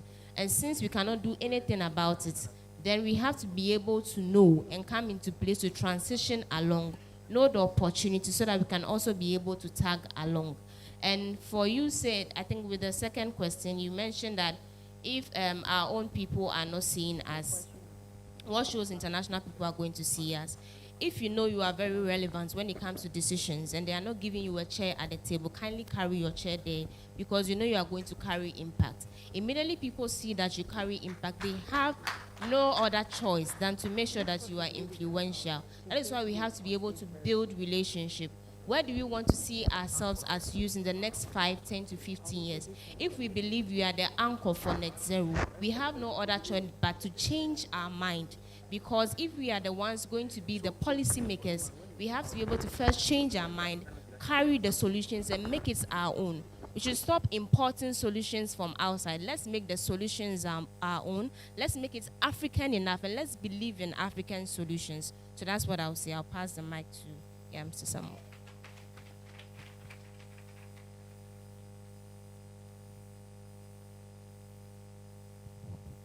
Yes. Thank you, Gloria. It is quite unfortunate. It is not just Ghana. Even in the advanced countries, they tend to forget the youth whenever policy-making process starts. It is only maybe the 2000s coming down, we've seen youth interest in politics, and therefore we've seen a lot of youth taking up positions and vying for members of parliament positions across the continent. Before, people thought if you are not 40, 50, you are not supposed to go into politics. But now we've seen a lot of youth coming in there. Whilst there are youth, we want a coordinated effort to say that every policy we have or we design, we will make sure we'll be able to take a box that says that we went to meet at least a youth group who would have been able to say we also consulted among the youth, different youth groups. It doesn't mean government doesn't care about the youth. In fact, every local government in Ghana has a youth rep in the local government. So at the local government, they ensure that the youth are consulted. But when policy starts, the process is not all well and good and say that this is how it's supposed to follow. There have been certain policies that have gone to cabinet for the cabinet to reject it, to say that I want to see evidence of consultation before cabinet will approve it. When it gets to parliament, parliament will demand for evidence of consultation. Our energy transition framework, because we've said about it, the donors, because it was attached to, I think, COP21 or COP26 or COP24, that every country coming to that COP should bring their energy transition framework That is the basis for a just transition. Nobody is deciding for you. You determine when you want to be net zero. You want to achieve a net zero. That consultation was regional level because there was an opportunity for Ghana to access some funding if we had that energy transition framework. Over the years, funding is very important. Government number one primary objective is called revenue mobilization. For government, it's all about revenue mobilization. So we, civil society, sometimes meet the World Bank and say, this is your principle as a World Bank. Your member countries are supposed to do this by consulting this. Ghana government has not done this. And so we want you to add it as part of the conditionalities or terms to this particular funding. And they do so. Once they do so, we see government acting quickly because it's about revenue mobilization. And so the political economy of governance have different dimensions. And one includes government interest to access funds. And therefore, when you're able to push youth engagement as part of conditionalities, they will do it. Not that they will have to do it. They will do it because they know they will be accessing funds. It's not just Ghana government. I am sure other countries will say the same as well. Whenever there is money, government tend to satisfy all the conditions so that they can access such particular funds. So, as Gloria said, some agencies like SYND, you always use SYND because we don't have a lot of youth-led NGOs. They are especially in extractives, in energy, and also trying to promote youth in energy transition. There are very few of them. And so they are doing very well, coordinating and organizing the youth. I've seen them done a lot of programs that they use to invite the minister to say, these are the youth. These are your nationally determined contributions. Let the youth know how you are committing, what you are committing in that NDC document. Let the youth offer their views. So that's why we say those advocacies could work to ensure that little by little it becomes part of the government. And then they make it a kind of routine engagement with the youth. Yeah, I wanted to add to what the lady spoke about when she said when it comes to partnerships, it's very difficult. If your own is not recognizing you, how would the foreign, like that. I'll use Minaji Energy as an example. The truth is this, like my sister said, create your own path, mainly because no one is coming to save you. No one is coming to help you. If you have that in mind, you will realize that the onus lies on you to actually put in the effort to create a path. Now, with Minaji Energy, I will tell you this. When Minaji Energy started, the number of rejections that we have received, I'm proud of them because it's a learning curve for us. But we had the opportunity to work with on a UNICEF program. And then after the program, UNICEF contacted Minaji Energy because they had spoken to the Ministry of Health. The Ministry of Health had given them 2 remote health facilities that needed clean energy. They contacted us, and then we started communicating with Ministry of Health. But it would never have happened if we were going to Ministry of Health to talk. So that's where the partnerships come in, because the partnerships you will ride on the coattails of an international organization possibly, and they will open the doors. Because if you speak, right, you will not be loud enough. But if you speak on the coattails or using the voice of a bigger partner, they will hear you, and Ghana will actually pay attention to you. And it's one of the reasons why some of us are seated here, because of these partnerships and synergies. Right? Thank you.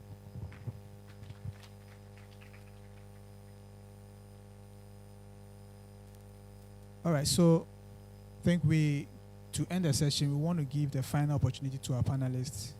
Just quickly, what are your final words for our African youth at the AYC 2025? Okay, so I would say that your journey is for you. Don't depend on anybody. Okay. And yes, things are hard, but it will be harder when you keep waiting, because no amount of waiting will solve what you are meant to solve. And always pray. it is something that I do every day. And it has helped me get right people to work with. Things that I would have taken for shared, granted. Yeah. Now I have valued that God put people on your way so that they would help you reach where God wants you to be. Thank you very much. Thank you. Create your own path. And then prayer. Johannes, All right. final words. So what I would say is that the youth must be architects of localized innovation instead of adopters of global solutions. Because if you are not driven by the pain of a problem, you will not design the solution to be personal to you. In other words, the personalization of the solution, right, will then enable it to be rooted in African realities, your culture, your aspirations. So it basically defines how the solution is supposed to be for the context in which you live. Not that it is being sent. I'll give a very good example quickly. You see that iPhone 17 has this strap that they've put on that you can wear iPhone 17. Would you wear that in Africa? You wouldn't, because it was created for them. Over there, it is fashionable. It's something to do. I'm not trying to say anything about security in Ghana, but I would never wear this anywhere. You understand? So we have to create it for our context. I'm just using an example, right? So this is what we have to think about, that we must be architects of localized innovation, not just adopters of global solutions. Thank you. Thank you, Johannes. Gloria? All right, I'm Briefly. going to say that the youth are our future, which we already know, and the future is now. First, we have to believe in ourselves that we can be able to do it, and I believe in you. I want you to know that. And that when we are given the opportunity, please, let us not mess it up. Let's use it very, very well. But it's because with one opportunity, when you use it very well, that's when you get the other opportunity. Please build yourself. Please read wide. Don't narrow yourself to just one corner. And also, you are very important in the energy transition conversation for it to be very, very successful, because you cannot be a youth that is a watchdog that is asleep. So please, don't be a watchdog that is asleep. Thank you. Thank you, Mr. Bakwin. Thank you. I would say the future is transition. The future is EVs. The future is solar-based agroforestry. Build at least a skill in one of the sectors, being energy, agroforestry, being even the soft skills. Build at least one skill. As you leave here, next year, come with one skill. And trust me, that will be the future. There is a huge mobility of labor, which is the internal mobility of labor, by switching the skill to the future. And that's what I will leave with you. Thank you. Thank you. So, a round of applause for our panelists. Oh, AYC. Great, great, great. I think we've learned a lot from them. Just build yourself, create your own path. If you are not given a seat at the table, carry your own seats and your own table to the discussions. Another round of applause for them. Thank you. AYC. AYC. All right, so please come back on stage so that we take a photograph. Yeah, so please, can you come back on stage? No, just this time.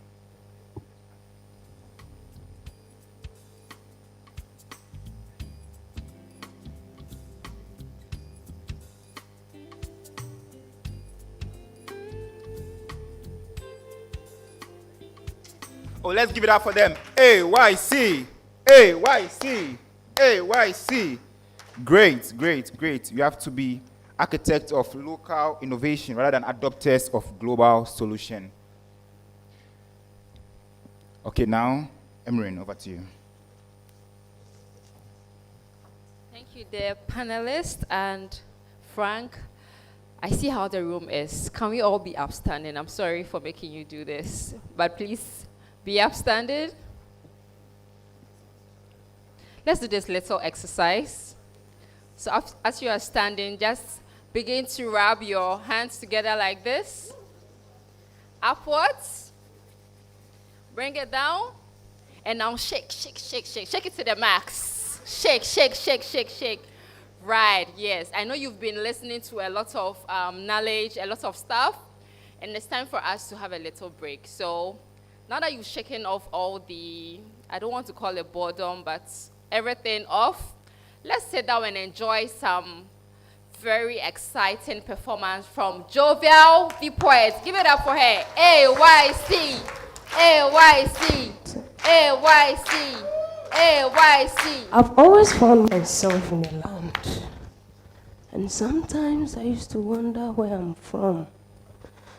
But even though I'm from the ditches, I've realized that I'm not a bitch.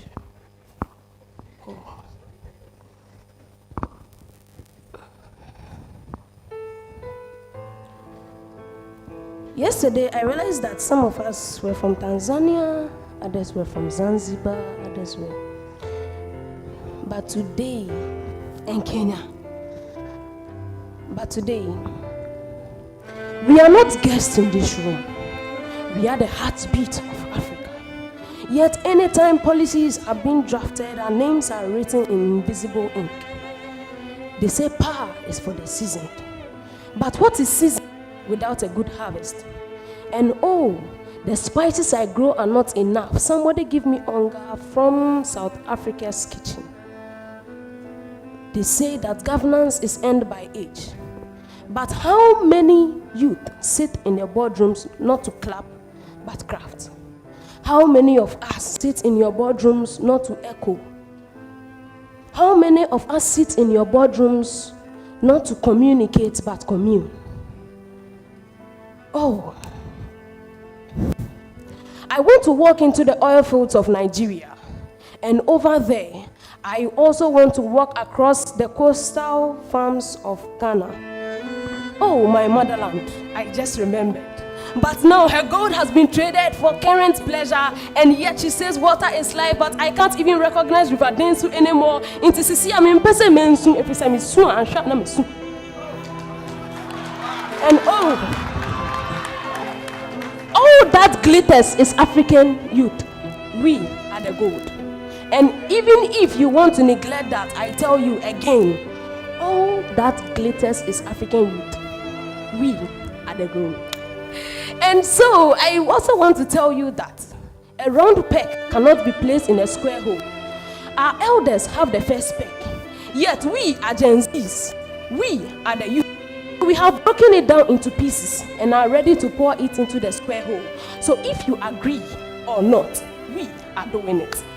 And so I want to remind you that our elders say charity begins at home, but it does not end there. So is policy. Policy is not charity, but justice. And also governance without the youth is like neglecting the importance of salt. And so I want to tell you that salt not in a soup does not make it nice. And so while Nigerians cost you soup, I cost you soup. If you like, create a dish. I call this soup, Nigerians call it stew. But even though Ghana jollof is better than Nigerian jollof, with the youth, still the same. And then I also want to say, I've always heard the word atasa. And now in my land, I don't want to go back home the same.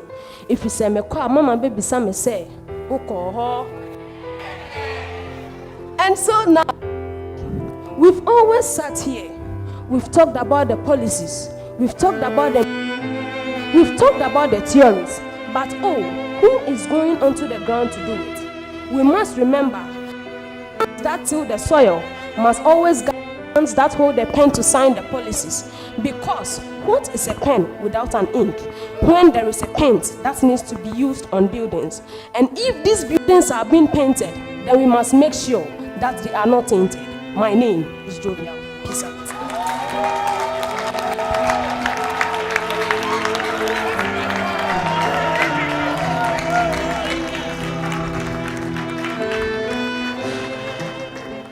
I still have goosebumps from listening to her. Who else has got that?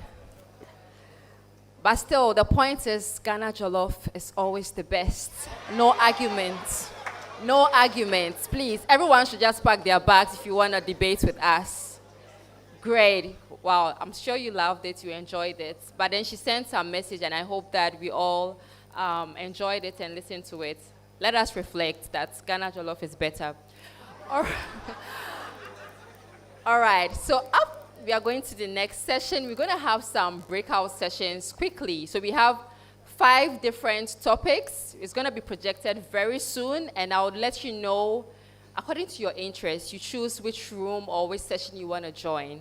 All right? So again, Ghana Jollof is the best.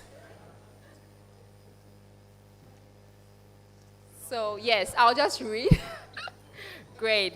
So these are the thematic areas for the breakout sessions.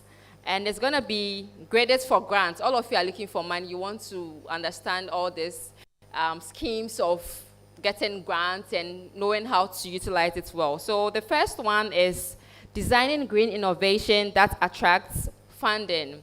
And it's being organized by Kelcake. There are some powerful minds out there. They're always winning grants. Like if you go to their LinkedIn, you feel useless because every day they are holding placards. I've won from MasterCard, I've won from this, I've won from that. So if you're interested in how to design innovation so that you can pitch well and then get your grants, you go to Kundum Hall, which is on the 1st floor. We are on the 2nd, correct? So we are using the British system, ground floor, 1st floor, 2nd floor. So if you're interested in the grants, you go to Kundum, that is the 1st floor. The ushers are going to aid you. Second one is from ideas to impact, scaling youth-led enterprises for sustainable future by Nova Impact. That is going to be on Hogbechocho Hall. It's on the ground floor. And also the foyer just outside here. If you're also interested in solar panel, most of you were asking Mr. Bequin about this solar panel. Is it feasible and all of that?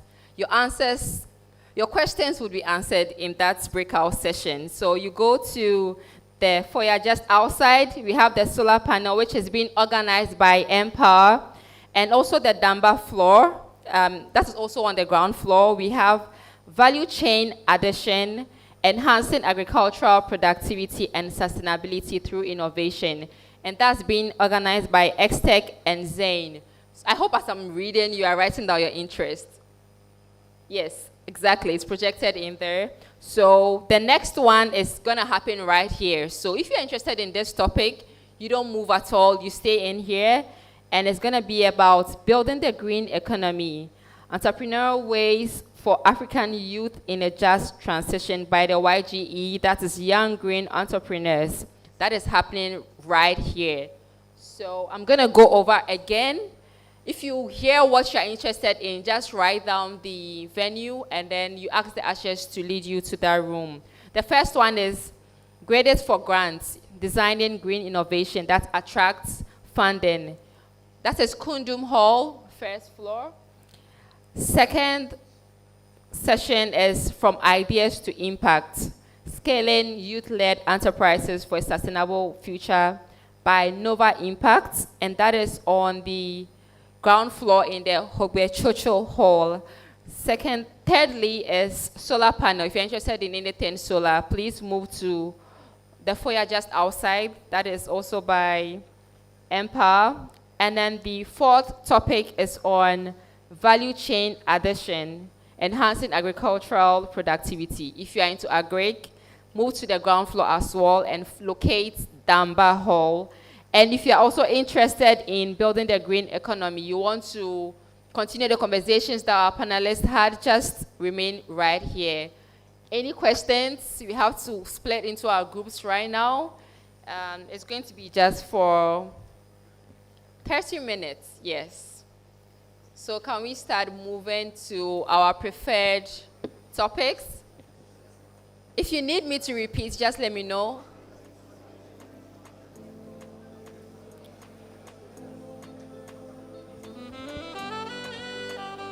If you are staying, it means you are interested in the green economy.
If you are still unsure about the session to choose, kindly listen again. If you are all about grants, you move to Kundum Hall, which is on the first floor.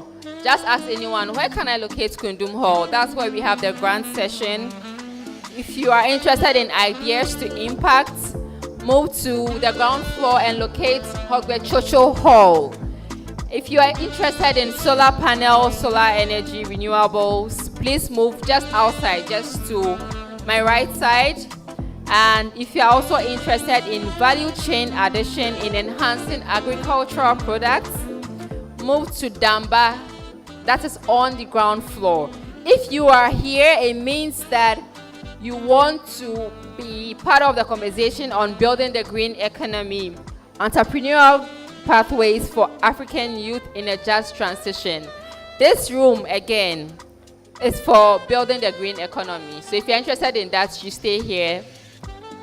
If you're interested in grants, move to the first floor and locate Kundum.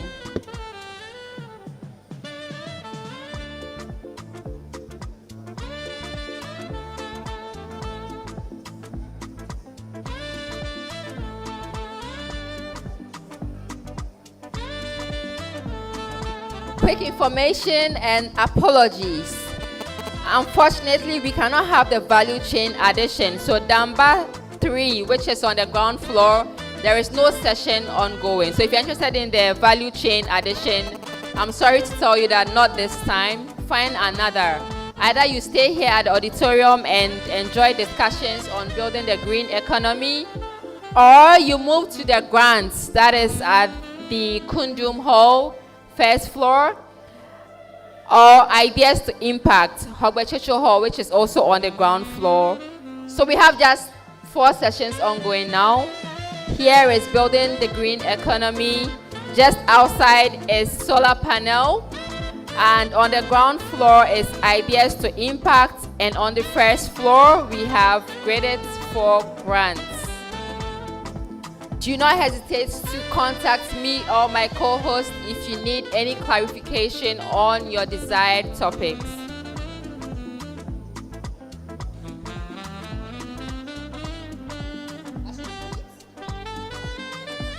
Okay, so the first floor, Kundum Hall, is for grants. If you want to know how to design your innovation for grants, go to the first floor and locate Kundum Hall. If you're interested in ideas to impact for entrepreneurs, you can go to Hogbechocho Hall, which is on the ground floor. If you are interested in solar panel, it's just outside. If you want to stay here, it means you are here for building the green economy, entrepreneurial ways for African youth for the just transition. If you're interested in just transition, stay here. If you want grants, go to the first floor, Kundum Hall. First floor, la première étage. You go to the first floor.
Hello? Hello? Hello? How are we doing? Please, if you are in here for our side event, kindly settle in, and then please close the door at the back for us. Thank you.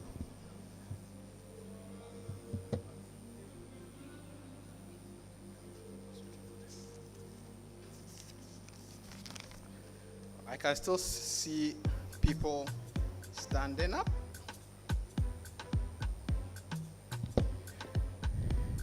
So we have our distinguished speakers seated, and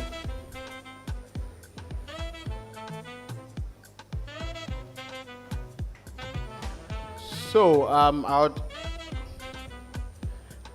I still can see people moving. Please kindly let us limit the movement. Yeah.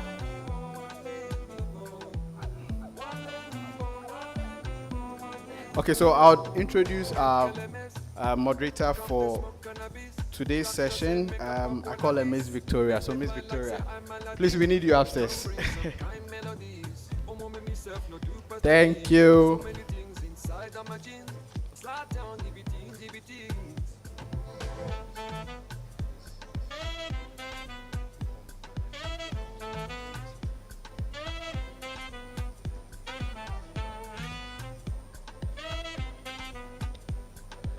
Good afternoon, ladies and gentlemen. Can we settle down just as Maxwell said? Because I see a lot of movements here.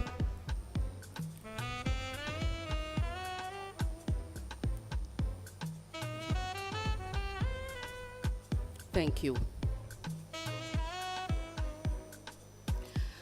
Okay, so I'm going to read something small concerning the background and rationale behind this particular session. Africa is at the forefront of the climate crisis while also holding the world's youngest population. As countries transition towards low-carbon, climate-resilient economies, there is an urgent need to ensure that this transformation is just and inclusive, creating decent jobs, safeguarding livelihoods, and protecting the environment. Green entrepreneurship presents a unique opportunity for African youth to drive innovation, create employment, and contribute to sustainable development. Youth-led enterprises in renewable energy, sustainable agriculture, clean cooking, circular economy, eco-friendly manufacturing, and digital green solutions are already making tangible impacts across the continent. However, many of these entrepreneurs face systemic barriers, such as limited access to finance, policy gaps, inadequate infrastructure, and exclusion from decision-making spaces.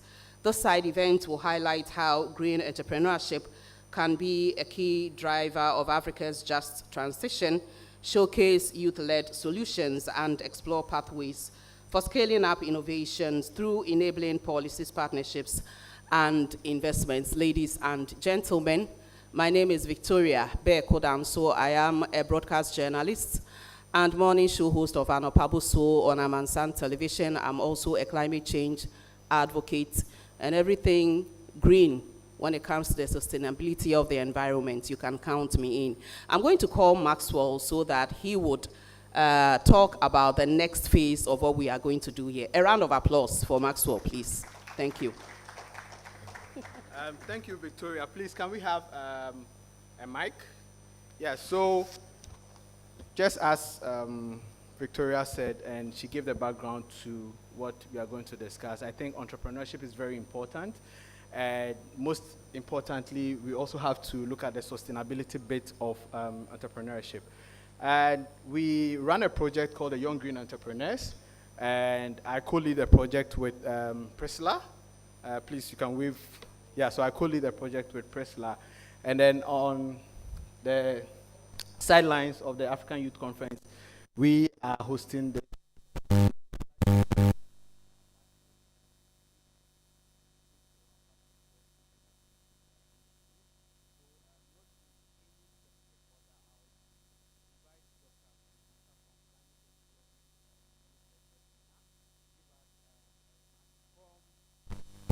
organization. Thank you very much.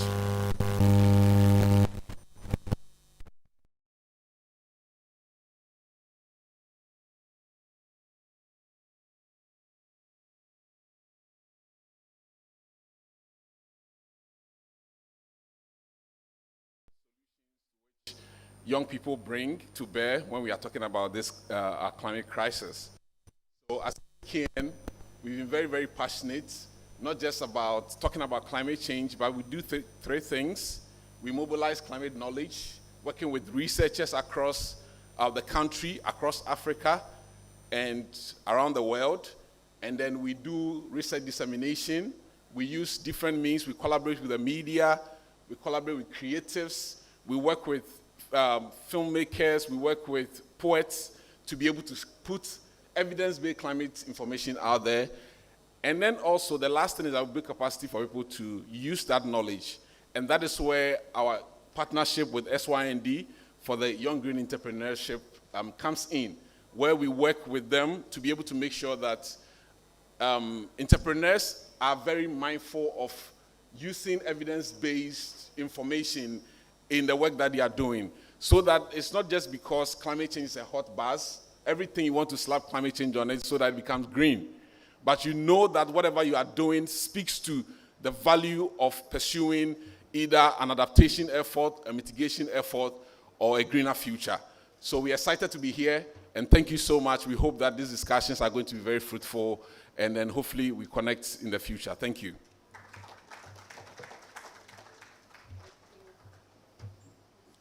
I believe we can do better for Dr. Ansah. Doctor, thank you so much.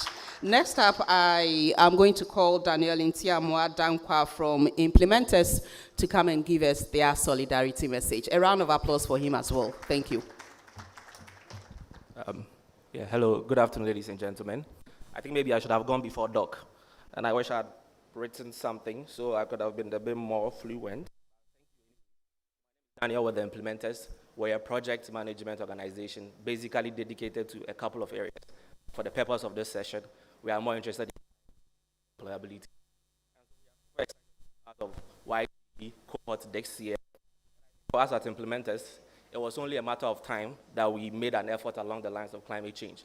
Mainly because at Implementers, our ethos is built on three pillars: people, project, places, right? And the circular economy, of which our work sits at the heart of, is also on three pillars, which is what? People, planet, and profit. And so for us, it was just a matter of time. It wasn't a matter of if, it was a matter of when, because we all speak the same language when it comes to a more greener Africa and a prosperous community. And so I think I will leave with one simple quote. Even though we're talking about entrepreneurship, I know normally philosophy and entrepreneurship does not mix too much, because an entrepreneur is the only one who understands their struggles. And so things like flowery language does not really matter to an entrepreneur who is trying to pay their bills, right? But I think I like this quote very much from Nietzsche, which says, "He who has a why can bear almost any how." And I think that for us in the ecosystem, our why mainly is a more greener and a more prosperous and more just Africa. And so it's our why that will lead us, it will lead us to challenge, it will lead us to overcome all the challenges that are thrown at us. And we are hoping that the YGE platform will serve as a catalyst to catapult us into a greener future. And I'm hoping that the connections that we make here will enable us envision a much prosperous Africa beyond the limitations of our own imagination. And so I'm hoping for good conversations that we are hoping to learn from in the coming session. Thank you very much.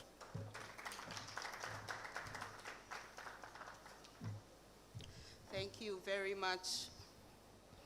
It looks as if my speakers want everyone to know, say I'm short, Bisa. Thank you very much, Daniel Ntiamwa Dankwa from Implementers. And so we have a guest message from Swiss Contact. Rajiv Pradam was supposed to come, but due to something, he couldn't make it. Kofi Enim Ayiko is here to speak on his behalf. Kofi, where are you? A round of applause for Kofi. Let's see if he will come and adjust the mic, or probably let it stay this way. Oh, the applause is not coming. Oh, thank you very much. Thank you, Miss Victoria. Fortunately, I'm not at all, so you're okay. My name is Kofi Enim Ayakon, as Ms. Victoria said, and I'm representing Swiss Contact Ghana. I'm the manager for renewable energy projects in Ghana. So we have some good remarks from our country director. His name is Mr. Rajiv Pradam. Good afternoon, distinguished guests, organizers, and above all, the inspiring young entrepreneurs gathered here today. On behalf of Swiss Contact and our country director, Mr. Rajiv Pradam, I'm honored to bring you greetings and goodwill at this year's African Youth Conference, organized by SYND. Under the theme, Building the Green Economy, Entrepreneurial Pathways for African Youth in Just Transition. A little about Swiss Contact. Swiss Contact is an independent, non-profit development organization established in 1957 by representatives of the Swiss private sector and civil society. Our development work focuses on private sector-led sustainable economic development with improved quality of life for all developing and emerging countries, such as Ghana. A key focus is to strengthen the skills of individuals and foster the competitiveness of businesses all around. Here in Ghana, we are deeply committed to supporting the country's transition to a greener, more resilient, and more inclusive economy. Our umbrella approach unites businesses, public institutions, and donors to create scalable solutions in renewable energy, recycling, sustainable agriculture, digital skills, and most importantly, entrepreneurship. We are also driving initiatives such as BISA Connects, which is primarily a renewable energy project, carbon accounting trainings in collaboration with the Association of Ghana Industries Energy Service Center, and our new project, IASOL, which I'm sure you'll be hearing about soon. These initiatives all focus on equipping young people with relevant skills and encouraging entrepreneurship that promotes sustainability. At Swiss Contact, we believe that a green economy is not just about environmental sustainability, as most people think, but it's also about unlocking opportunities for youth people or young people to innovate, build businesses, and shape the future of work in Africa. This is why we remain focused on supporting green entrepreneurship, creating pathways to jobs, especially decent jobs, and empowering youth to lead change. As we celebrate and learn from the innovation of young green entrepreneurs here today, let us remember that a just transition is only possible when the youth are equipped, empowered, and engaged. Together, we can build an economy that's not only green, but fair, inclusive, and transformative. Swiss Contact is proud to walk this journey with you, and we wish you fruitful discussions today. Thank you.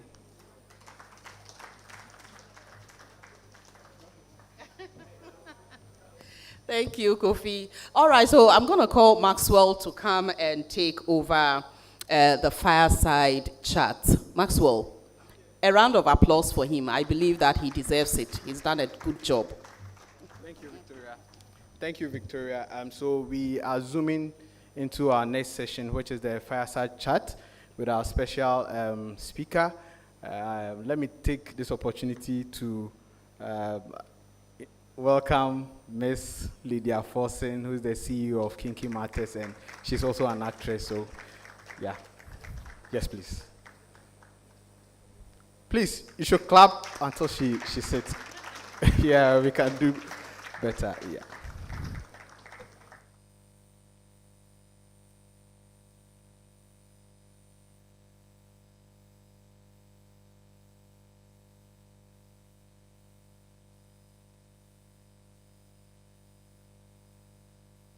Hello. Okay.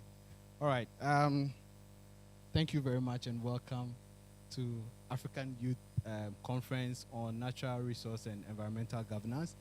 And this is the side event that we are going to explore and then talk more about entrepreneurship and then sustainability. So we just want to know who Lydia is. We know you to be an actress, and someone was asking, what is Kinky Matters? So we just want to know who Lydia is.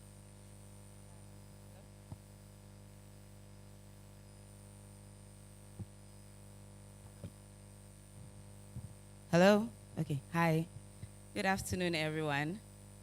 I'm always nervous when I'm sitting in front of very intelligent people because I feel like I'll be very judged. So please be kind to me. Thank you, Maxwell, for having me here. I had no choice. I forgot to add the fact that I'm your big sister. So when you call, you can emotionally blackmail me to be here, but I'm really excited. Like Maxwell said, a lot of people know me as an actress, writer, producer, but I'm also the CEO of Kinky Matters. We will be celebrating 8 years Every time I say we are telling 8 years and people get shocked, I'm very excited because I was very intentional about building the business from ground up. You know, when you're a personality, it's easy to just slap your name on something with the fame that you have and, you know, becomes popular, but is it really a business? So I started the business like many of you would, right from the kitchen. And, you know, at Kinky Matters, our story is very simple. It started with my mother 30 years ago. My mother developed a hair cream for our family.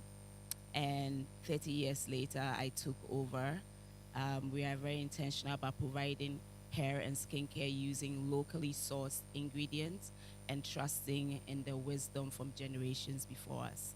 That is really what Kinky Matters is about. Kinky Matters embodies some of the things that I strongly believe in. Very pro-African, very pro-Black, very pro-natural, and we try to infuse that into our brand.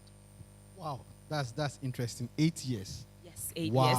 Wow. So within that 8 years, or working as an entrepreneur for 8 years, what are some of the bottlenecks? I mean, most of the audience or the people that we have here are people who want to start business. Some are also startups, young startups, and then having been consistent for 8 years, they would want to know what are some of the bottlenecks that you were able to, overcome.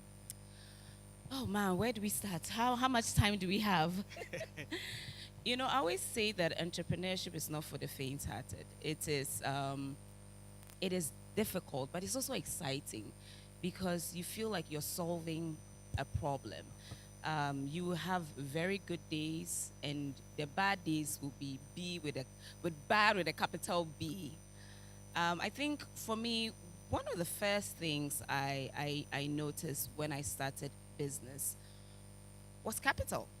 You know, you have this big idea in your head, and then you find out very quickly that between the idea and executing there's a money factor. I remember going to FDA, and I was registering my product.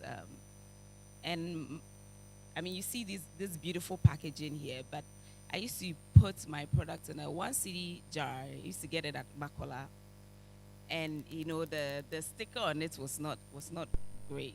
And I went to FDA, and you're like, you are forcing pa. Is this your packaging? And it hurt me because I'm thinking like, oh my gosh, like I'm expected. And so I got I think what happened was they got to me, you know, and I went to put money in a whole lot of packaging that I did not need. And when I was trying to source packaging, you find out again very quickly it's difficult. And I think I was telling you the other day, when I wanted to package my product, I wanted to, you know, use coconut shells. So I went around, I'm like, you know, I'm going to show these people by the time they see my packaging. And it was going for 15 cedis, and that was back then. I was like, oh my God, how do I afford this? And I was also thinking sustainability. You know, I didn't know I was running a green business then. But immediately I knew that I didn't want, you know, something that would, I don't know why, but I just wanted something very natural. And I found out very quickly it was not sustainable. So then I'm like, okay, you know what, I've Googled, I'm going to get biodegradable jars. You know, I'm being very fancy. Found out very quickly the MOQ was a problem. So I started getting my jars from Nigeria. Don't do that, people. I love Nigeria, but don't do that. And then, you know, we were okay, then COVID hit. Then you can't, you know, bring any jars in. I think through each hurdle, I realized then that I was trying to run when it was not time. I had to walk. I could have stuck with my 1 cedi jar. And I made a lot of money with Angel because the cost of production was lower. But I was chasing something when I was not ready to chase it. And the struggle with having no capital at the point was now you're at a standstill. So I would not say I did anything, and I want to just limit to just one example. I had to breathe and realize that, like life, entrepreneurship is a journey that should not be rushed. Your face and my face are two different, things. But overcoming meant it was more mental than it was physical. It was recalibrating my mind to pause and give myself permission to take it easy.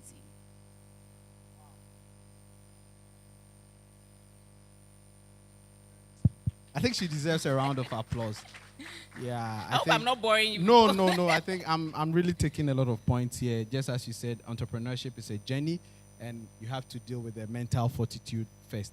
Yeah. Now, I want us to talk about sustainability, how you are integrating the green sustainability into your business, the Kinky Matters business. So tell us about sustainability, because most of the entrepreneurs here are more focused on how they can integrate the sustainability bit. So we want to also know the sustainability bit of Kinky Matters. Thank you. Okay. I think I don't know who, one of the speakers said something that was very powerful when he said, you don't just start a business and slap, I'm a green business and you're sustainable. It took many years for me to even understand that I was a green business, because sustainability starts with you. If you are very okay with plastic waste, or you're okay with pollution of any kind, or you're okay with, people cutting down trees so that you can get something from it, then it's almost impossible to run a green business or be sustainable, because when you go to buy stuff from the market, how many plastic bags do you bring back? Are you intentional about saying, okay, I just want one? In my neighborhood, every time I buy stuff, everybody knows that if I don't bring my own bag, I tell them to pack as many things into one bag, as possible, because it is who I am. I mean, growing up, I had the privilege of growing up in America, and then, with our waste, we had the plastic, the paper, the waste, right? So when we came here, it was something that was always, part of who we were for many years. When I used to call our environment 360, that, I have plastic long before I started Kinky Matters. So you remember when I was saying that when I was sourcing packaging, I was looking for coconut shells. Thinking that way, it doesn't show up in your business.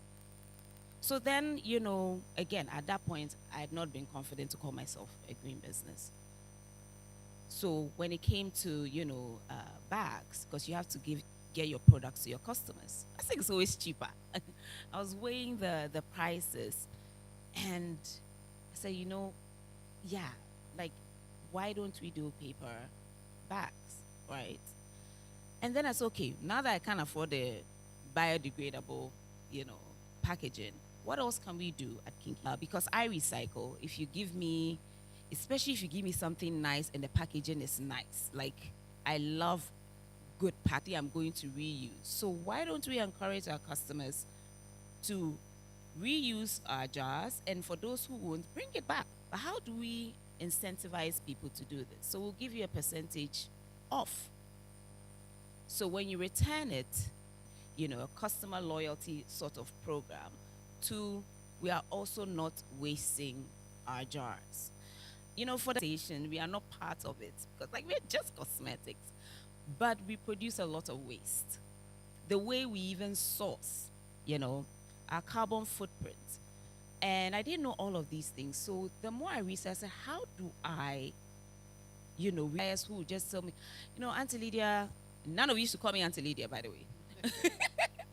Auntie Lydia, I have this oil that I produce, blah, blah. Then I'll do research, and I'll compare it to what I would have to import.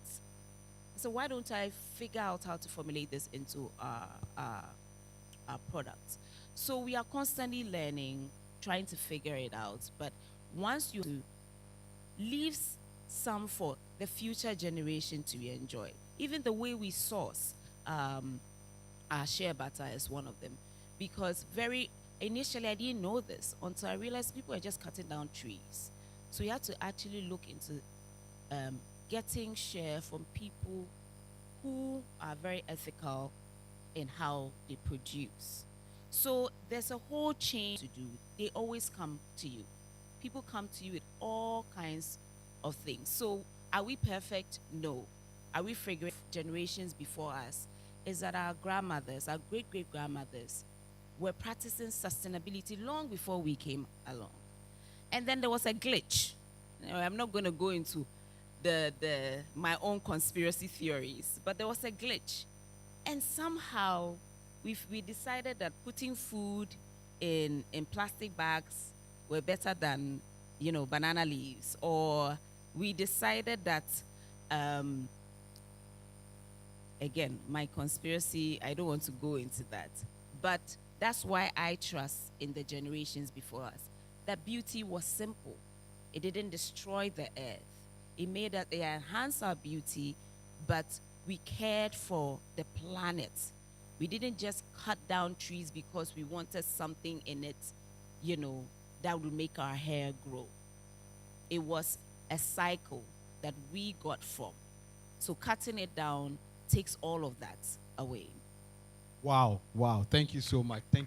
And just because of time, we'll take your final thoughts for the young people here, the young green entrepreneurs. Give us something, as Lydia Forsen, from your heart. Yeah. Just don't judge me. I think for young entrepreneurs, I think the first point I made was it's not enough to just say you are slapping, because I get it. It becomes very exciting when it's like, okay, my business is a green business. We are green. You have to be it. And give yourself permission to make mistakes. And nobody is perfect. A few days ago, I was having a conversation with a friend of mine who I believe is way up there when it comes to business. She was like, Lydia, Charlie, I don't know. And I'm like, if you don't know, then me, I don't know. But just for you to know that it's a process, right? You're not going to get it in 1, 2, 3. It's a complete journey. And don't be afraid to ask.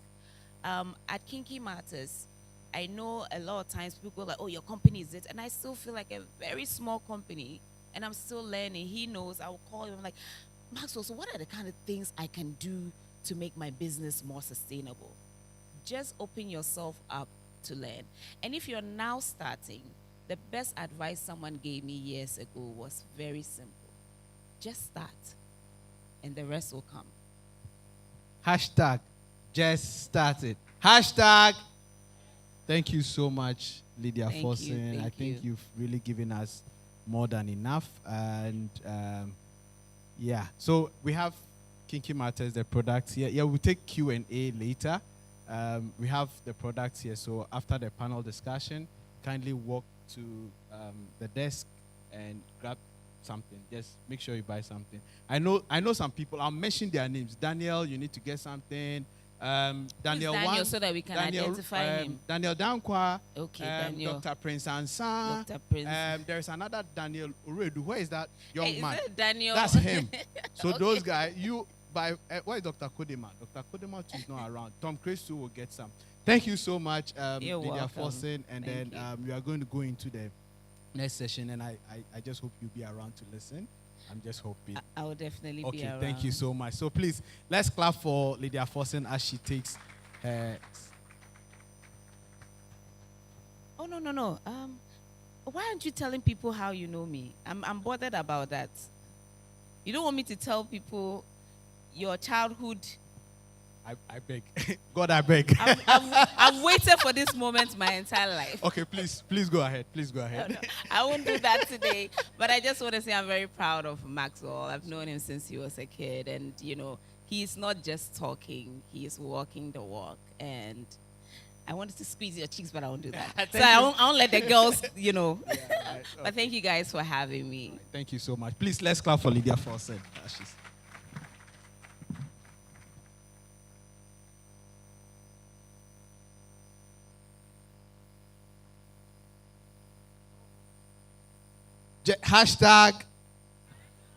Hashtag. Okay, so I'll call Victoria, and then she would introduce panel members, and then we just zoom into our panel discussion. Thank you so much. Thank you very much, Maxwell. I believe he deserves another round of applause. And Lindia, that was very refreshing. I totally enjoyed it. I'll come to you for tips. And then you tell me how you know Maxwell. I'm interested in the pinching of the cheeks parts. Yeah. All right. So I'm going to invite my panelists. Please, when I mention your name, you make your way and then you take your seat. So I'm starting with Andrews Akuto Addo. He's the Managing Director for Shared Value Ghana. A round of applause for Andrews as he takes his seat. Aretha Forsen. Aretha Forsen is the CEO of Aretha Organics and also a YGE Cohort 2. Oh, let's clap for her as she takes her seat. Thank you. Tom Chris. Embe Wulu is the founder and president of Stars from All Nations, SFAN. I nearly said SM Fan. Do we have some SM fans in the building? How about being natives? Okay, and then I guess we are even. Last but definitely not the least, let me call up Mary Lancelot. She's the founder for MLC Fashion and Cohort 2 YGE. A round of applause for Mary. Okay. So today we are going to explore how Africa's youth can drive the green economy, turning sustainability into opportunity and building entrepreneurial pathways that ensure a just and inclusive transition for all. Ladies and gentlemen, please a round of applause for my panelists once again. And let me mention my name again. Me too, I'm somebody, right? Victoria Vekodan, so broadcast journalist from Amansan Television and a climate change advocate. Okay, so I'm going to give a quick 1-minute question which goes for all of you. Let me ask, what does building a sustainable enterprise mean? Let me start with you, Andrew. Hello, everyone. Good to be here. Thank you so much for the question. I think, right, sustainable business, you put the first thing in mind. I think our fireside conversation with Lydia sort of painted that picture. We are looking for it to build an entity that intrinsically is driven by a certain purpose, that I want to solve problems of society. And while doing that, I want to make an economic, interest on my side, and then add value to the lives of people within the community in which I operate.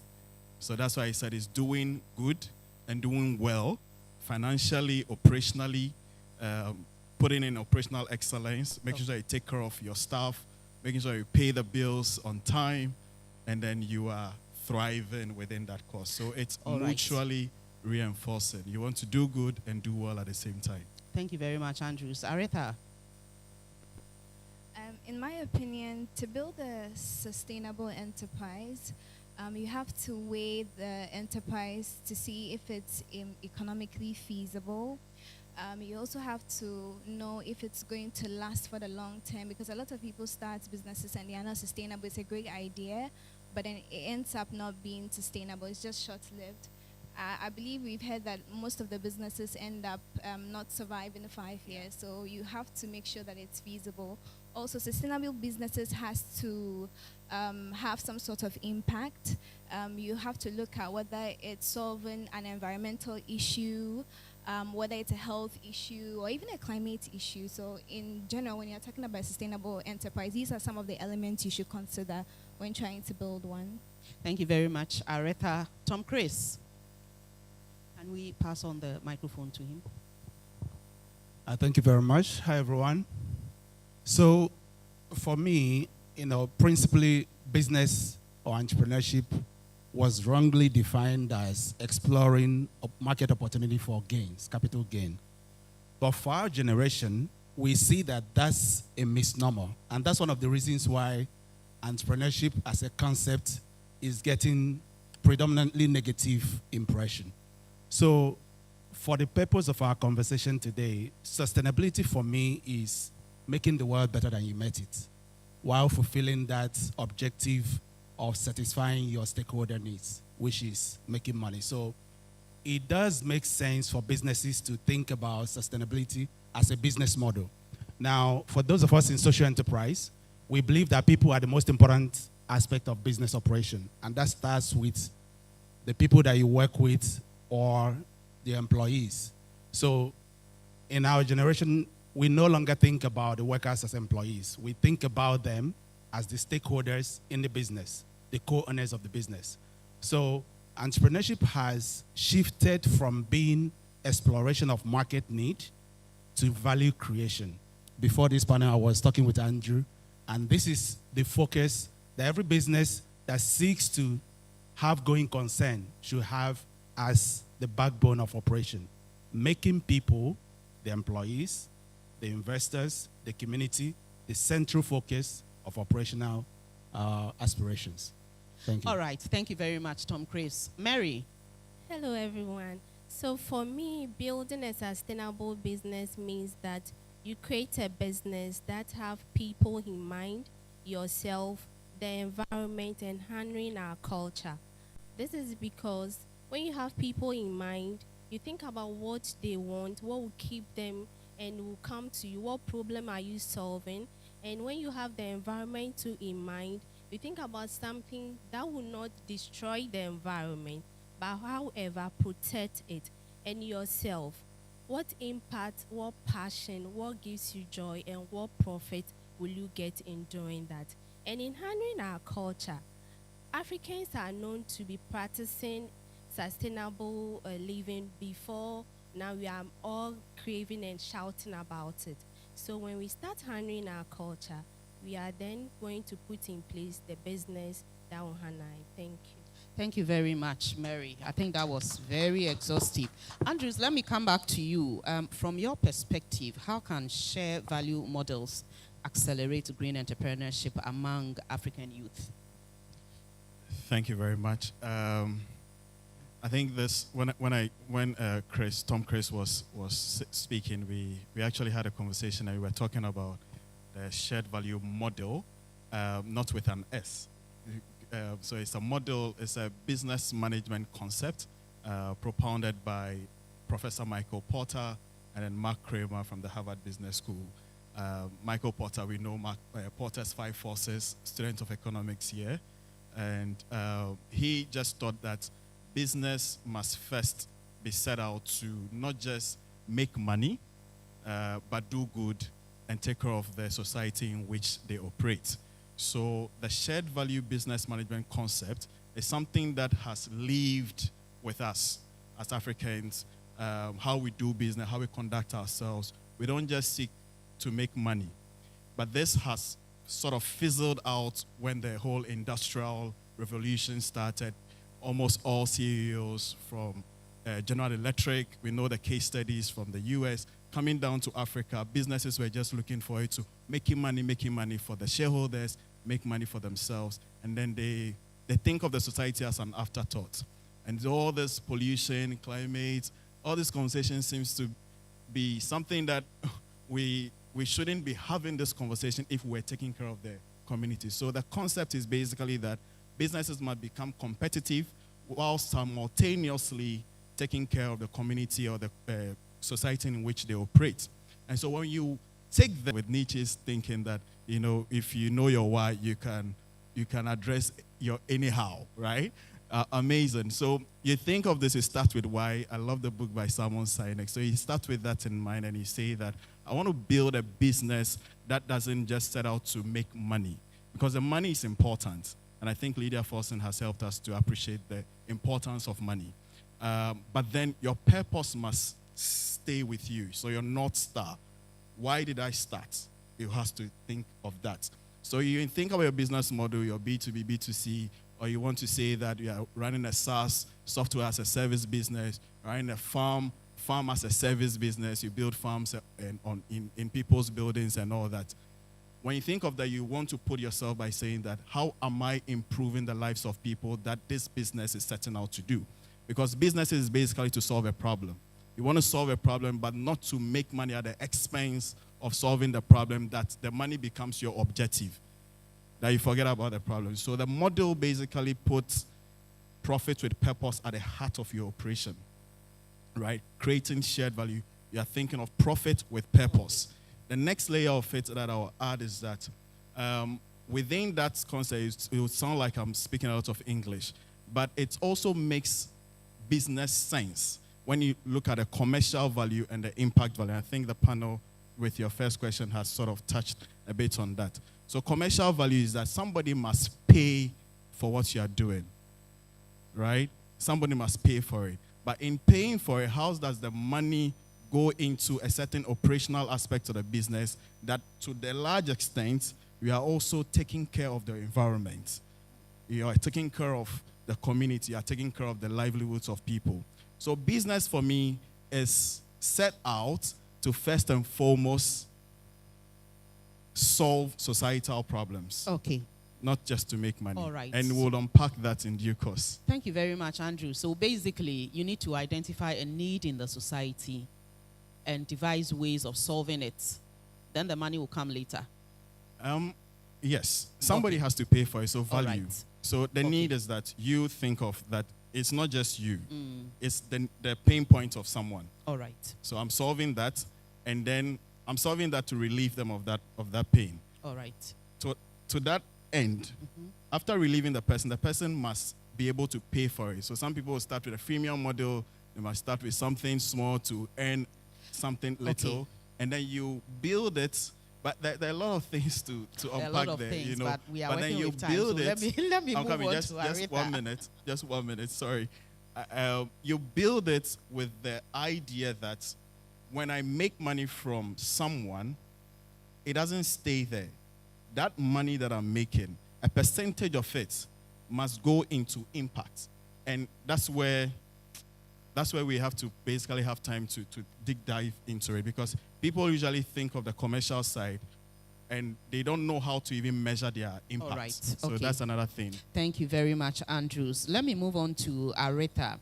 Aretha, as someone turning natural resources into sustainable products, what barriers do you green entrepreneurs face in scaling up? I think there are quite a number of challenges, especially when you're in the green business and in the manufacturing space as well. So for us, for instance, we turn natural ingredients into beauty products. And one thing I've learned about green business is that a lot of the green businesses try to correct some of the ill practices that currently are happening in society. Okay. So for us, we have we are trying to bridge an educational gap. We try to educate, spend a lot of time, money, and effort into educating people, telling them that they should try and switch to a non-toxic beauty product that they have to use because they do have a lot of benefits for them. So that's quite a challenge. All right. Because there's a lot of time, effort, and energy put into that. Okay. One thing I've also noticed, I've experienced, is that there's a lot of cost involved in running a green business, a green and a manufacturing business as well. So for us, for instance, when we started, we had to do a lot of research into understanding the ingredients that we're using, and those things cost money. And one thing about me is, even I knew from the very first start that we wanted to have a green business. So we're looking at not just using green materials, but also having sustainable practices. So I think earlier this year, we even tried to reach out to a company, an NGO, when we asked them to donate, we applied for them to donate solar system. So now we incorporate solar system into our manufacturing. All right, Aretha, thank you very much. Let me move on to Tom Chris, and then I would Tom, when I ask you your question, you hold on and I'll ask Mary's question so that the two of you, we are hard pressed for time, so forgive me for rushing you through the discussion like that. So from your experience supporting entrepreneurs, what are the biggest challenges African youth face and when starting and sustaining a business? And then Mary, how has the YGE program supported your enterprise? So Tom, let's go.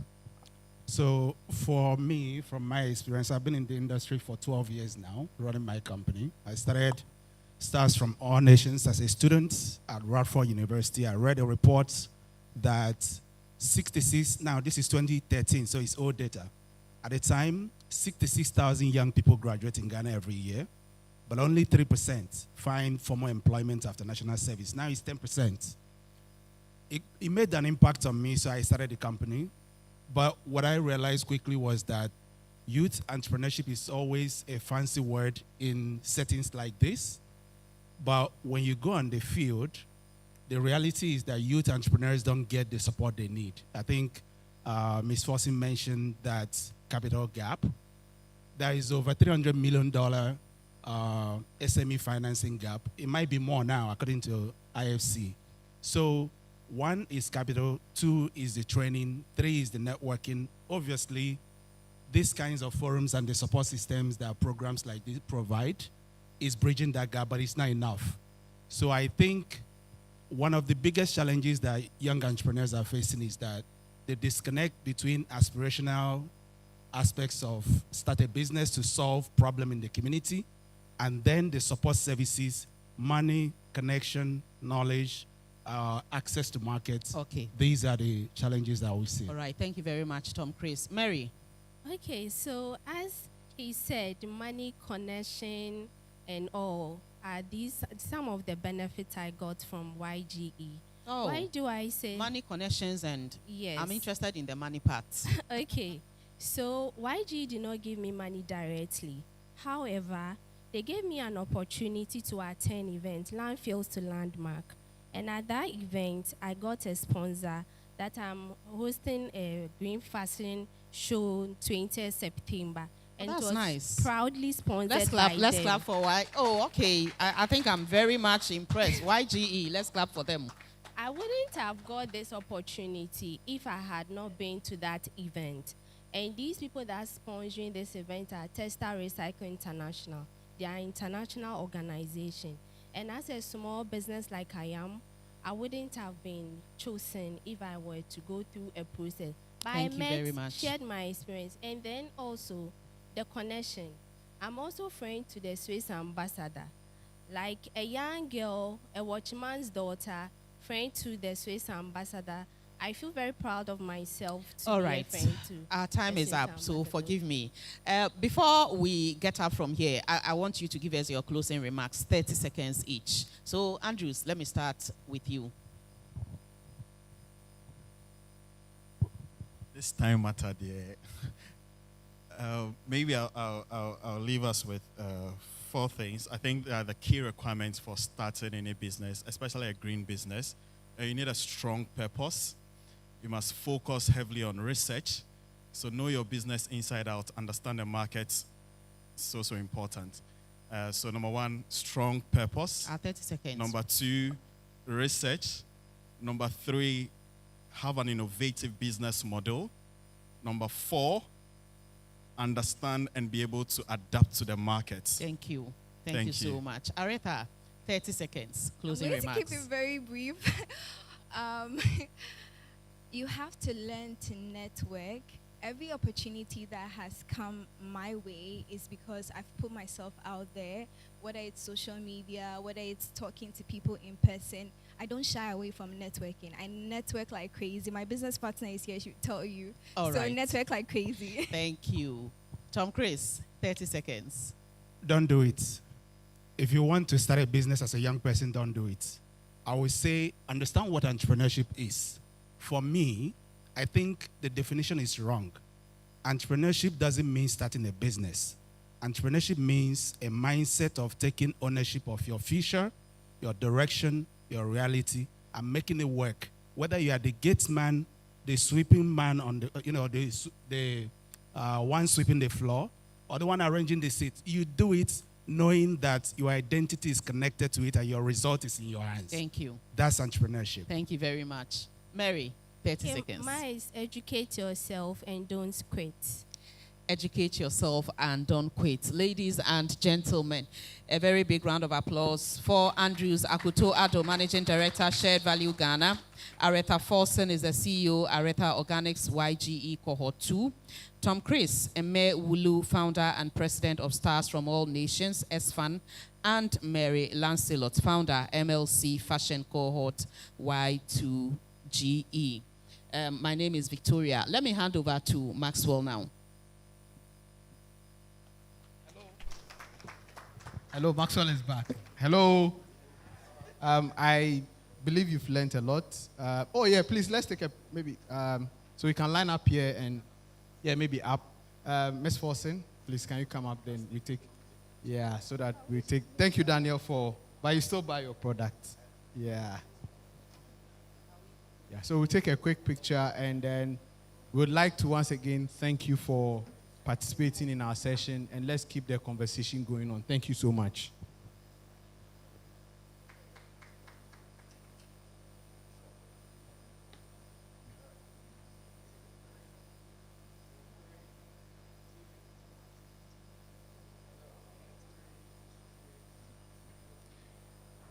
Hello, so thank you very much, YG.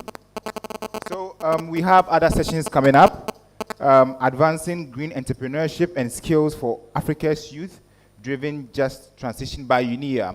And it's going to happen in the here, main auditorium. So if you want to join that session, you can stay. We have other sessions like From Farm to Bottle, Youth-Led Agribusiness for Climate Action and Environmental Sustainability by Green Age Warriors. So that's going to take place in the Hogbochocho Hall. So if you want to participate in that one, you can go to Hogbochocho Hall. We have Green Hustle, Building Sustainable Startups in Africa, and that is Women for Sustainability Africa. That is going to take place at Hogbochocho Hall. So please, if you are interested in that, kindly go to Hogbochocho Hall.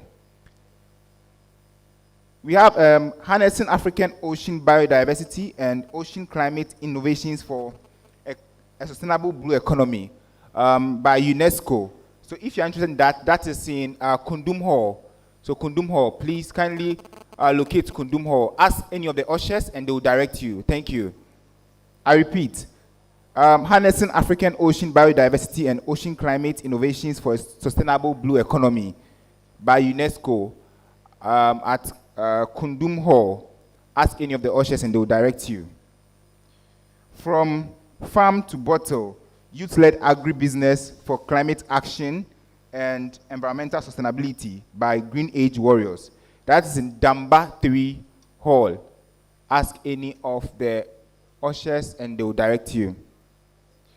Green Hustle, Building Sustainable Startups in Africa, Women for Sustainability Africa, happening in Hogbochocho Hall. And Advancing Green Entrepreneurship and Skills for Africa's Youth-Driven Just Transition by UNIA. So if you want to participate in that, you can just wait here. Thank you very much. So let's welcome UNIA as they take the stage.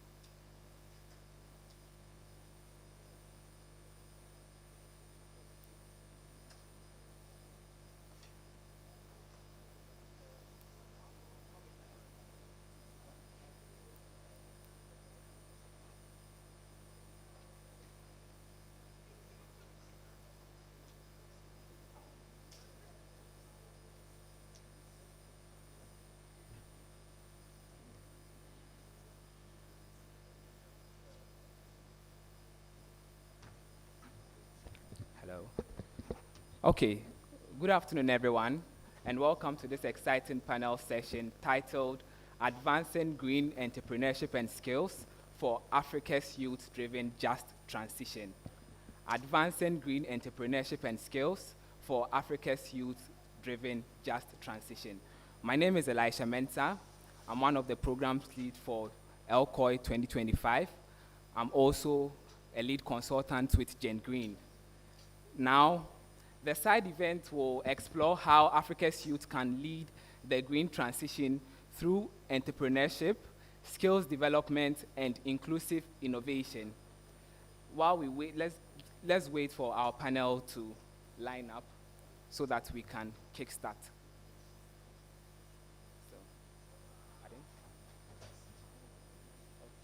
So I would have on my far left, Noah Bugri. Noah is the general manager for UNIA, and he's leading the GSRP, which is the Green Skills Readiness Program. Next to Noah would be Kodi Aziz. Kodi Aziz is the CEO for Environment 360 and a leader in the Circular Economy Training Hub. Next to her is Romeo Tweneboa-Kodua.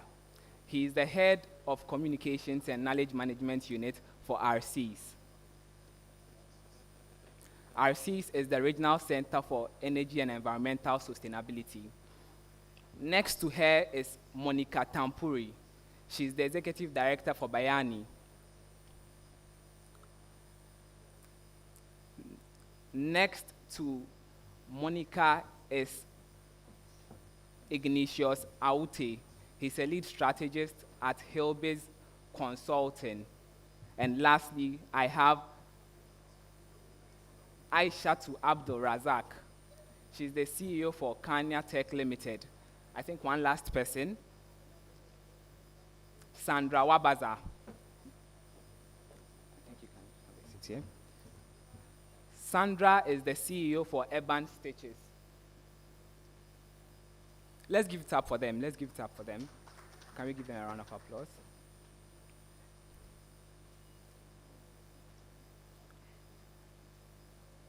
So thank you very much for joining us.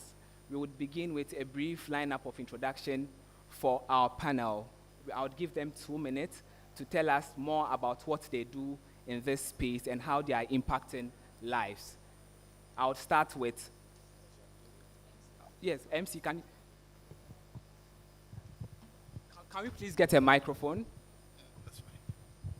Okay, so I'll start with Aisha. Hello, everyone. Good afternoon. Aishatu Abdurazak. I'm a research assistant at Ashesi University. I am an engineer, electrical and electronics engineering.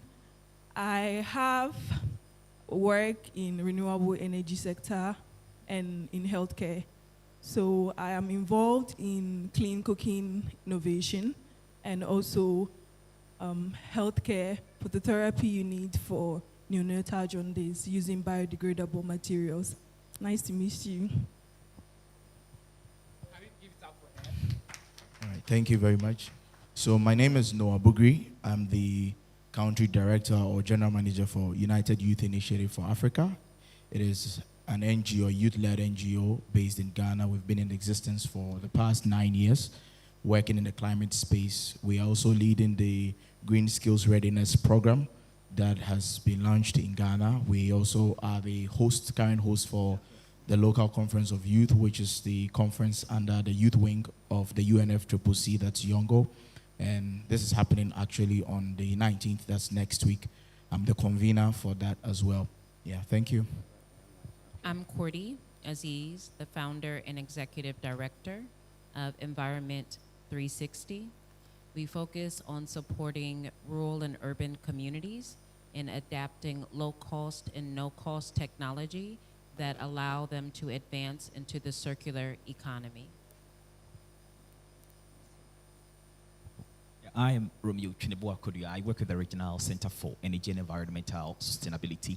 It's a World Bank African Center of Excellence, and then it's at the University of Energy and Natural Resources. My work areas includes currently coordinating the supply side regulation for electric mobility in Ghana, And I also contributed to the taking up of the setup of the policy working group for electric mobility in Ghana, and also contributed to the current investment plan for solar-powered irrigation in Ghana. Currently, I'm also a PhD student, and I work on the nexus of water, food, and energy, and I'm here to contribute to this whole collective talks on the green skills and what we need to look out for. Okay, can we give it up for Romeo? Good afternoon, everyone. My name is Monica Tampuri. I'm the Executive Director of Banyani. Banyani is a youth-based climate organization, and we are sector agnostic, meaning we work in various sectors, but all should be in relation to climate change. We focus on the climate aspect of various organizations. I'm also a travel consultant. At the same time, I work with NREG Research. I'm the Policy and Strategy Officer. We are into research as well. Thank you. Thank you. My name is Ignatius Awute from Hillbase Consulting, and basically we provide training to farmers, and notable among them is AgriPro organization, where we give soft skill training to farmers and help them connect to ready markets. Thank you. Thank you. My name is Sandra Wabaza, the CEO for Urban Stations, and a trainer under the GSRP for UNIA. One of the ways to fashion and ways to wealth facilitators. Yeah. Okay. Thank you. Thank you very much, Sandra. Can we give it up for our panelists? So I would like to start with you, Sandra. You mentioned that you are into waste to wealth, and you're also a facilitator for the GSRP. How did this whole urban stitches idea come about? I mean, you are doing very well in that space, converting waste to wealth through sewing, if I'm right. Yeah, so how did the vision start, Sandra? Thank you. So Urban Stitches is a fashion house that we deal in clothing lines, both unisex and anything that involves fashion and anything that involves waste too in terms of clothing line. So as a child growing up, I had a lot, maybe not a lot like that. And we wear, some we dispose, some we dash it out to our younger ones. So I thought about it. Where are all these things going as we are throwing them? And as I grew up and I decided to go into the fashion field, my mom was also into the fashion field, as in she go for thrift things, and she also buy in bulk to come and resell. So sometimes we will just get to the house and almost half of the bill is not working. You cannot sell them. So I thought about it. So what are we going to do with all this waste? Where is it going? Into the landfill or where? So that's when I decided to join the JSRP, and they are doing great, supporting other fields too, which is also helping me to recreate the waste that we are also throwing away into something profitable and sustainable. So in my field, I deal a lot with bags, jeans bags, and other sorts. So I also thought about it that if people cannot afford a higher rate, expensive things, like for instance, your child is going to school and you need to get a bag for her or him, and you are going to purchase that bag for 200 cedis. It's not everybody who can afford that kind of money. So what am I going to do? There we come in. This product we are providing, though they are waste, but they are sustainable, they are fashionable, and very creative, that you can rock everywhere that you go. Okay, thank you very much, Sandra. A follow-up to what you've said earlier on. Personally, you would get a lot of people saying that I would have a second thought going in to buy a thrift-made bag or something like that, because I feel like it's old, or people have their own peculiar perspectives to buying thrift stuff. I mean, what are some of the challenges you face in this space, trying to convert waste to something meaningful? What are some of the challenges that come with your work? So dealing with waste comes in a lot of things because, as we said, it's a waste. So we are transforming it into something that will be more sustainable for people to use. Comes in convincing people, marketing, advancing in technology, because you need to know what you are into. You need to know what you are recycling for, so that you need to educate yourself in that aspect to know what the economy or the system want to wear. So in my opinion, I think sometimes repackaging all these things, financial aspect also comes in.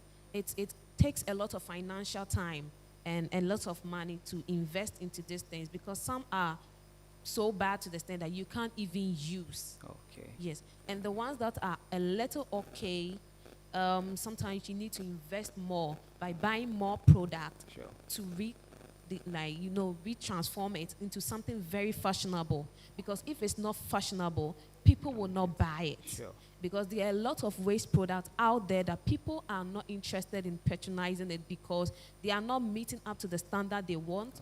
And people are just making it because we have to make it because we want to help the environment be in a better position. So we are just making anything out of it, which contribute to the fact that people that want to buy it will not buy it. The marketing goes down. And convincing people to buy waste is very difficult sometimes. So if I get you, a lot of the challenges has to do with marketing and finding financing for the business. Thank you very much, Sandra. Now, I would quickly jump to Noah. Noah, in localizing green skills training, how can green skills training be localized to benefit youth in underserved communities? And what partnerships are most crucial for scale? Okay, thank you very much, Elisha, and great one from Sandra as well. Well, from the personal point of view, and then also the works we've done so far in trying to help launch the Green Skills Readiness Program, one thing we've realized is that when it comes to skills training, and when we talk about skills, it's different from the jobs. So we have the green skills, we have also the jobs. Now, in terms of delivering skills training to people from local communities, one of the major things that we look out for is, number one, a needs assessment. Now, I'm talking from an engineer when we try to go into the skills training, because, for instance, the GSRP has an aspect where we do mobile training. So the idea is that when you go to the community, importantly, what are the wastes there? What are the opportunities in terms of if you want to do waste to wealth? But it's not always just waste to wealth. There are other aspects. In my community, there is illegal mining happening there. Some people may not know that in the northern region there is a lot of gold, but there is a lot of gold. And there is a lot of illegal mining happening in the place. A lot of young folks are dying. We had a project with farmers or women into farming, and they said that most of their young boys are no longer farming. They are entering into my research. I mean, it's open to debate. But this is what happens. And you see that a lot of the old women are left alone to farm. Their children go to do the illegal mining, and then they send them money that use the money to farm. How is that old woman going to use the money to farm? So once you go into that kind of going down to farm, so these are, or how can, for us, we believe in already existing friends of youth. We just got that head to do it. And so engaging the locals and also the traditional leaders is key when it comes to communities. Yeah. Okay, so following up from Noah's conversation, at Environment 360? I think that's a great question. And someone on the last panel spoke about it earlier. I think when we are looking at the green economy and building green skills, like Noah said, we have to first make sure that there is a need for the particular green skill to have practical hands-on experience to see if that's actually a skill that they would want to do on a regular basis. I think we see a lot of people starting businesses and doing things based on trends or where they think they can get funding for. The quality may not be there because it's like everyone is rushing to be able to do the same thing. I think that this is really one of the critical things we have to look at when we are looking at how to build green skills for young people. I think it's quite important that we focus in on quality assurance because that is going to tie into market acceptance, as Noah mentioned as well, in fields that turn waste into wealth. When you look at a lot of the opportunity within the plastic sector in the past 6 years, you'll notice not a lot of it really focuses on high-level processing. Most of it focuses on collection. But there's not a lot of money at the very bottom of the value chain for plastic waste as any other waste job.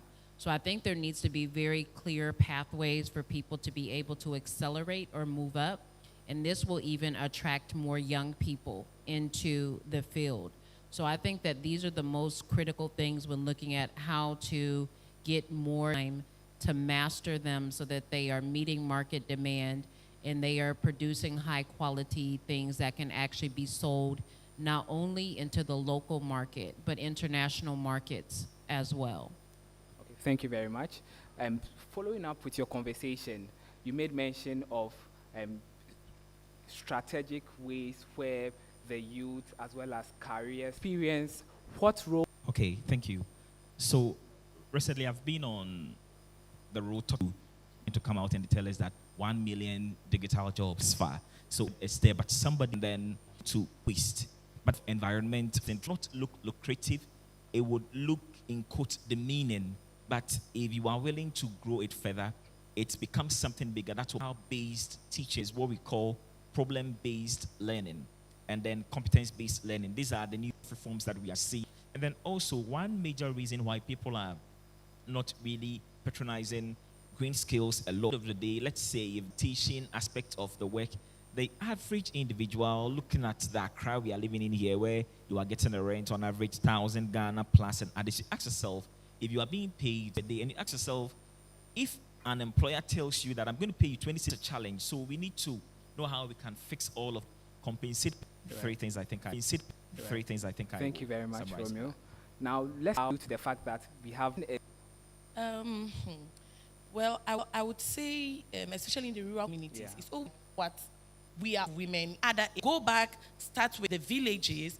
We need to through that trajectory. Or what fail? Yes, we give in the urban areas, but how will they be able to utilize these raw materials? So should be, how did other organizations get into these communities? How did they get it right? How did they get it wrong? How do we better upon it? And I think that would be the best entry point for us. I mean, just a quick one, a follow-up.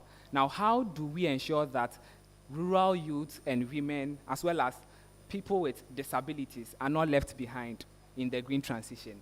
Okay, so just like I mentioned, going through the VSLA systems, most of leaders, I know, I worked in the local government system for almost 11 years, and I realized that even with the PWDs, there are offices within the local government setting that has data of all of them. Obviously, even we in the urban areas, we have favorites in person would benefit more, because there's always that VSLAs, get these women through them.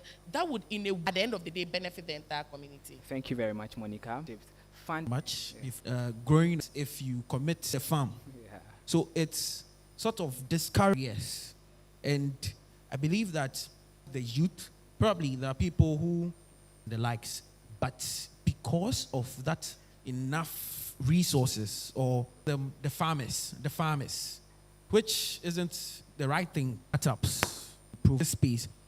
Me going there because I'm not getting opportunity, I'm not getting jobs. And the truth is, some people, even in the space, found them careers or some jobs that look.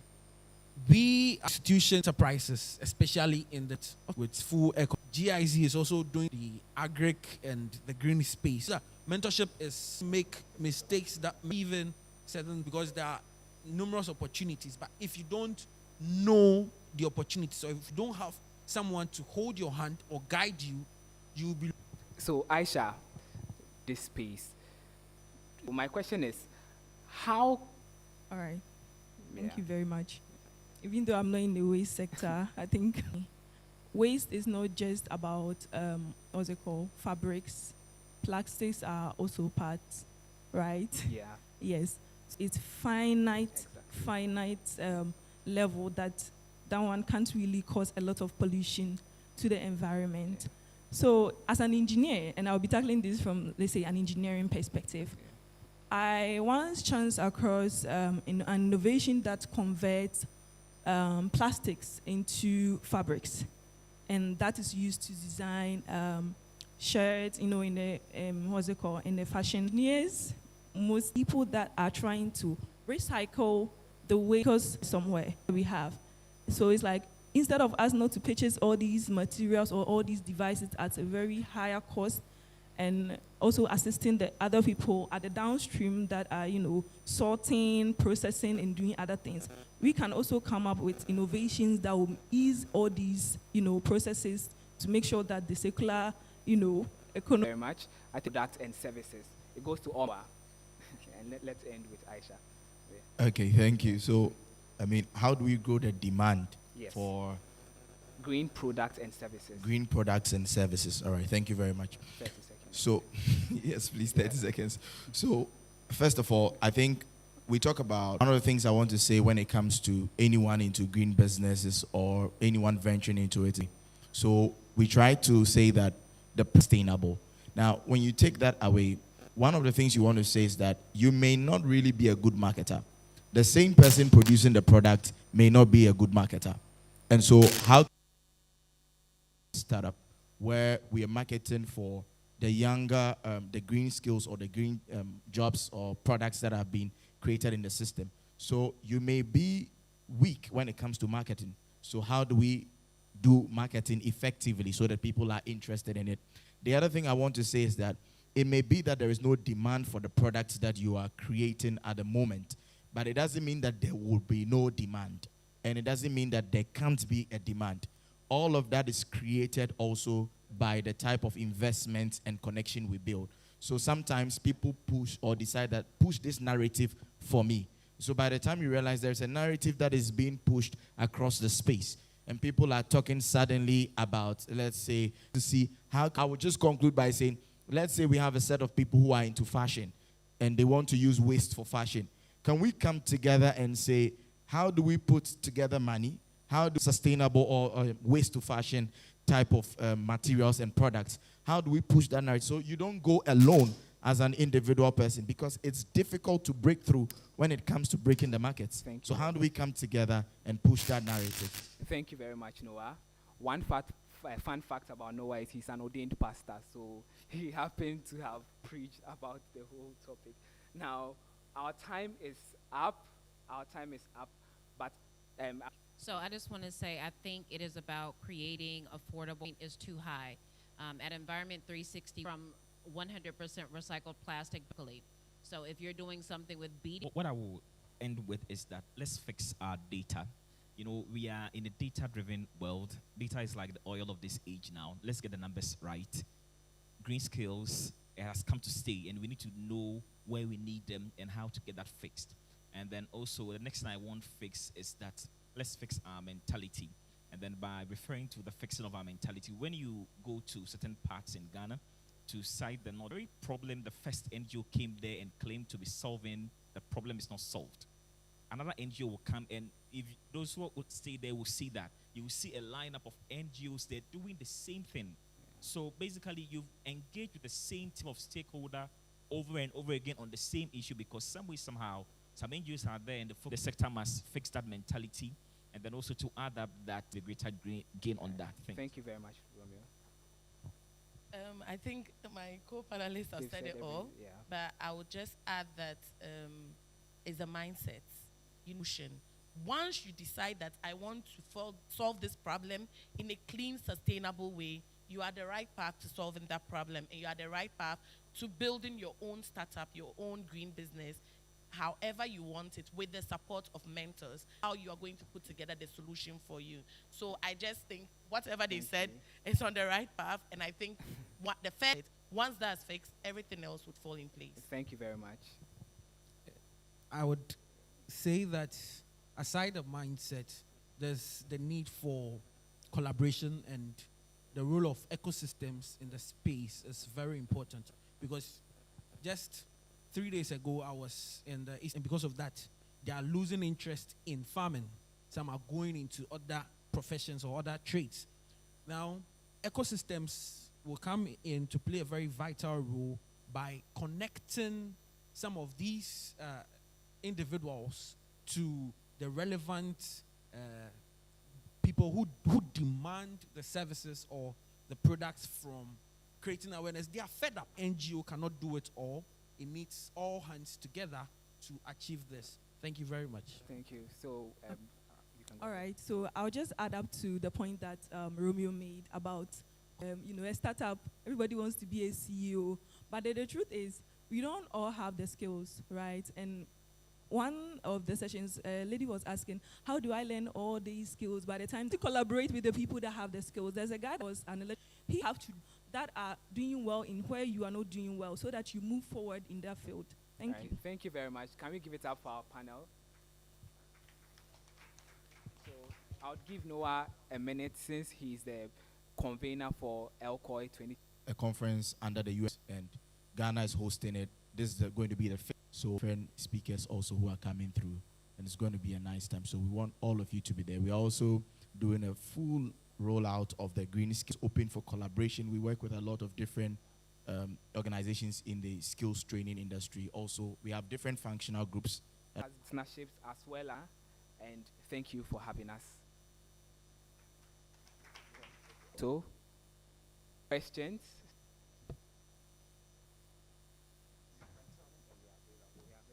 Yes, so our panelists are available to answer any questions, so you can engage them from behind. Thank you very much.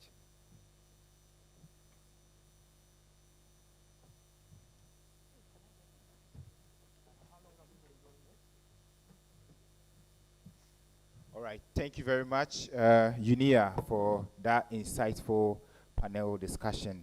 So at this moment, we've gotten to the interesting part. We are going for lunch, and you go straight